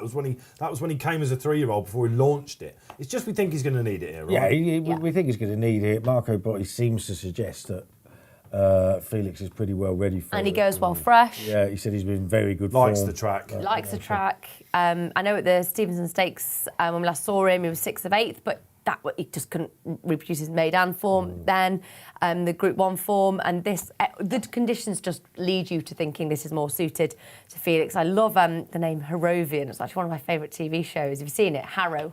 It's a very British school. I mean, I've got no idea. Because they're called Harrovians. Oh, I thought it I was know what such a great Harrovians name. are. I know, they do a TV show about it? Yeah, watch it. Okay, It's well, great. I'm going to. But he's the type that... I tell you, it's on the planner. Class TV, I'm telling you. But never surprised to bounce back to You the listen frame. to Ollie Murphy as you're going to sleep on his Twitter account and you watch Harrovian. I mean, I don't know, no wonder your husband It's lots not of stuff Harrovian, it's Harrow, a very British school. Right, okay. They are Harrovians, it's as your great. earpiece comes flying out. It's because my ears are too small, no offence. Well, It just doesn't all stay in. horse people that come in here We wait for Matty Batch tomorrow. He has to have it sellotaped on. Yeah, we have small ears. He's like, what is that? What in my ear? You know, Look, all it that doesn't sort of thing. stay. No, Look. okay. Charlie Post is the same. We have little ears. Horse people have little ears. And normally Unlike Frankel. That was always Henry Cecil's thing. Where are we going with this? Who knows? Dubai Warrior won it last year. Not been with Dave Lost Nan for long.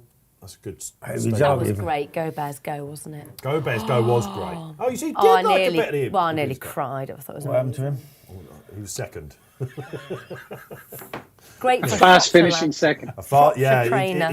that was a good story actually. It was a Yeah. nice story. Why is he Genuinely running? Why is chuffed Sylvester with running on Foxtel to try and say? He "Hey, doesn't come even on, want to mate, go you down might to the need-" start with the jockey on his that's back, what it does is, he? isn't it? He's going to hold us up a little bit then. A chance to wrap up the day. So our final race. We're back tomorrow. Don't you worry about that. Barry, you're back as well. You're on a bit of a high. If Pile Driver gets beaten here, I'll tell you what, Pile Driver's coming in for proper support now. Isn't he? Just looking at that market. Yeah, 284 now, 15-8. We laid him at 2-1. There's plenty of money knocking around from as you'd expect, really. It looked like he was drifting almost for a backable price around the 5-2 mark, but yeah, into 284 now. So he's 15-8 steady at that. 7-2 Felix. He always 7.4 Fluxtal, Harovian 13. Dubai Warriors a bit of a negative 10.5. Yeah, he's a big price, isn't he? He's a big price. The Warrior. Dubai Warrior, yeah. It's just whether it's just, I don't know, it's headgear, isn't it? And out of Gosden's, I don't know, I would like to see a bit more. I think that's probably why. Yeah, exactly. But he's certainly got the ability to be up there. But It was actually dreadful at Dundalk, wasn't it? Actually? yeah, he was. Yeah, I mean, Pile Driver, you can see people think, right, and you know, once he's gone out past 2-1, you know, punters are thinking, well, enough's enough. This is the class act. He's rated 120. Yeah. He's given £7 to a horse rated 108, who's second favourite, so he's got a bit in hand. Pace is a potential If issue he's here as fine, well. could There's be. no Well, you know, habituals. the pace is an issue in every race these days. Well, it wasn't in the sprint. It wasn't the Heaver. It was the Golden Rose. I still wonder where I got that one from. Felix definitely needs a pace to run at. That would be a slight concern for him. Via Serendipity's in here. Our good friend of the show, Steve Donahue. We nearly had Stevie back on actually. We had to go and ride this chap. So he's keen to come back in these studios. He's a right old character, Steve. It'd be great to see him win this. It's a bit of a mixed bag apart from that. Some horses chasing black type and all that sort of thing. But again, this could set a narrative. Where's he going to go after this if he wins, Pile Driver? Is it Hong Kong or the likes? Hong Kong, Yeah. I think that's the word. Hong Kong. Yeah, ambitious. Rightly so, I think they're going to be with this as well. I heard William Muir talking in the week. He said, I've been around proper horses, and this is one. He would have nearly won an arc, he reckons. They're that bullish. Yeah, they were. Why Yeah, not? yeah, no, And absolutely. here is this Yeah, horse would nearly have won an arc, and he's carrying a penalty in listed race. We're going to go, this is egg on face in a minute. Well, we've admitted that, haven't we? That potentially could happen, but it's just the. He could win it, you know. we've not. It's a case of how ready is he? He's had his problems. We know he can win this. This we isn't know. the be all and end all. It's a prep for something else. Yeah. Martin Dwyer came in for some stick, didn't he, on the St Leger? Do you remember when he hung around? I think G-Rob was Well, leading yeah, that. but he's a horse that hangs, isn't he? Yeah. Well, you know, Yeah, he doesn't St stop him Leger. from going forward at the same time, but he is a horse that hangs. But he's a proper 120 horse, and it's a pleasure to see him. And he does look. Well, doesn't he? Looks really well. And let's hope he's over that freak accident. Have you ever seen a horse that looked sick? That doesn't. Oh, that's Sorry. That's what he always says to me. well, yeah. So what doesn't look well? When do you say, that doesn't look well? What, when they're not dream? When they just look a bit ordinary, I think average. when they're funny in their coats, but that's also contradictory because on the flat I don't like to see that. But jumping, Willie Mullins in particular likes to have them cold, and by cold he means doesn't mind having them a bit fluffy because he thinks they're tough, makes them tough at home, doesn't over rug them, doesn't pamper them because they're tough. And at Cheltenham Festival you'll often see the horses look a bit rough, but it's not a bad thing. But on the flat you don't want to see it. All right, thank you, Natalie Green. Good explanation. They are off then in the classy Churchill Stakes, of course it is. Felix squeezed out early doors there. Well, that means that she's going to get a nice midfield sit, though, doesn't it? Because there's no room around her. And thankfully, now this is an interesting move. SDS, bullet by the horns. Bullet by the horns? Bull by the horns, even. And Foxtel, would you believe it, is leading. Now, Barry Orr, this is one of the Not for great long. monkeys of the game, Foxtel, as we know. Could this be the making of him, according to the market? He's a criminal of a horse. He's currently 6.2, 7.8 was his Betfair SPs, 5.8 now. We favourite really strong, 2.22. And again, he's doing the Gamble Road, isn't he? He's basically got Yeah, the he's ship killers. sitting in behind him, tanking along as well. they don't look to be going that far. No, so you want to be. he went pretty quick by the looks of it, SDS, but he has definitely dropped the anchor without question. Look at Stevie Donahue, lovely sit for him. Harrovian, your star horse is there. Keeping a keen watch on him. Look at Felix, he's in a lovely place. To buy Warrior, interesting to see that Richard Kingscote's given him plenty to do. I wonder whether they're just going to see whether he's actually back on track. He's a horse that will definitely keep going during the winter. Yeah, he usually attacks off the home bend. When he won this race last year, they went for it on him, basically. Rab Avlin and Dettori's ridden him a few times. Holly looks happy on Felix. She does. He's tanking. Look, this is clever move from Ollie. Yeah. No problems going 3 wide into Lincoln. It's a place to be down the middle of the home straight. There is a camber there. I keep saying it. If you actually ever go and walk that track, you'd be amazed how lopsided it is. Okay, they're going Four's in. on, pile drive. This is going to be... Felix is the only one that can get him. Ollie's not gone for him at all. Come on then, Ollie. Go wide. What do we got here? She's in the right place. Pile drive is going for it. Surely he can't get caught from here, can he? Harrovian coming out the pack. This is a long final furlong. Holly on the inside. What we got? Pile driver. Go on, pile driver. Go on, just do it. Felix is absolutely flying. Martin Dwyer not being hard on him. Is he going to get caught? No, he is not. The class horse of the day prevails. Like a class act there. He's done well. And really good to see. It wasn't hard on him at all, was he? No. We're pleased. He was in the right not place. Be pleased. That was great. Felix has flashed home. Harrovian's run well. It's classy all weather really form. well. Really, really classy all weather He's had a good blow as well. They come right onto that. Foxtel. He's kept riding him after the line. Did you see that? He kept pushing him out after the line. Isn't that interesting? Just get a good blow into him, yeah. I'll tell you what, there's going to be a good read, that as well. It's Cheltenham weekend. Probably needs to. Running the ledger. Probably needs to have a good blow. Keep going. Get your lungs open. Well done if you all piled on the driver then under Marty Driver. Well, we mentioned the top 3 strongly, didn't we? Listen, it's very, very strong all weather form. Yeah, Keels. Oh, God, yeah, of course it is. Yeah. It's been that sort of day, though, isn't it? We flashed home for third. Yeah. Barry, grand. He was a 6-4 shot pretty much, wasn't he? What was the SB on Betfair? Higher, of course. What was he around about 7-4? 2.61, so 13.8. Yeah, okay, and that was a classy performance, wasn't it? Classy performance for yourself, Barry. We've got one more day to go. We're back on Monday as well, right? For Racing Post Live Extra. If anyone doesn't know, we're going to be doing a Racing Post Live Extra, 3 shows this year for you. Looking at the weekend ahead, we'll be looking at the review of the course. We'll be giving up some lucky 15s, lighting up those sportsbook markets, right, for the Betfair Chase. Yeah, we're going to have a decent review of the weekend, I suppose, Dave, and look back on all the action for the 3 days in Cheltenham and a couple of days in Punchestown as well, the Morgana tomorrow. And we'll look forward to the Betfair Chase, which is this day week. A lot of good racing on that day. And I think we're going to be joined by Paul Nichols as well on Monday. So, yeah, really looking forward to that. Racing royalty, of course, and he'll be telling us all about Next Destination and his runners. And, yeah, absolutely expect thrills and spills there. Kate Tracy going to come and join us 6 p.m. Monday night's just got a heck of a lot more interesting, didn't they? That's for sure. Can't wait for that. But Barry, we'll see you tomorrow. Sterling stuff. Play it with a straight bat tonight, my man. Thanks, guys. Thanks Barry. Well done. Paul. Thank you very much, and see you all later. No problem. Feet up. Well done, Barry. Another couple of winners for you. I should just follow you in every time I come on here. Are we going to do that on the 3rd? When 3rd of December is your next foray. It's great to have you back, though, Kills. The viewers love it as well. Great feedback. Yeah, it was good fun. Hit the bar. A little bit frustrated by a couple of things that happened. Should we go and have a beer now to get our minds off it and see if we can find one somewhere else? Be done. Oh, that little wink in the eye. You're back tomorrow. I'm back tomorrow. I really enjoyed today, but tomorrow looks cracking as well. Yeah, so we're going to have a quick one now. Let's hope you do the same as well. Thanks to the guys in the gallery, Dan and Will, absolutely sterling stuff. Sunday coming up, same time, same place, 1:30 here on Racing Post Live.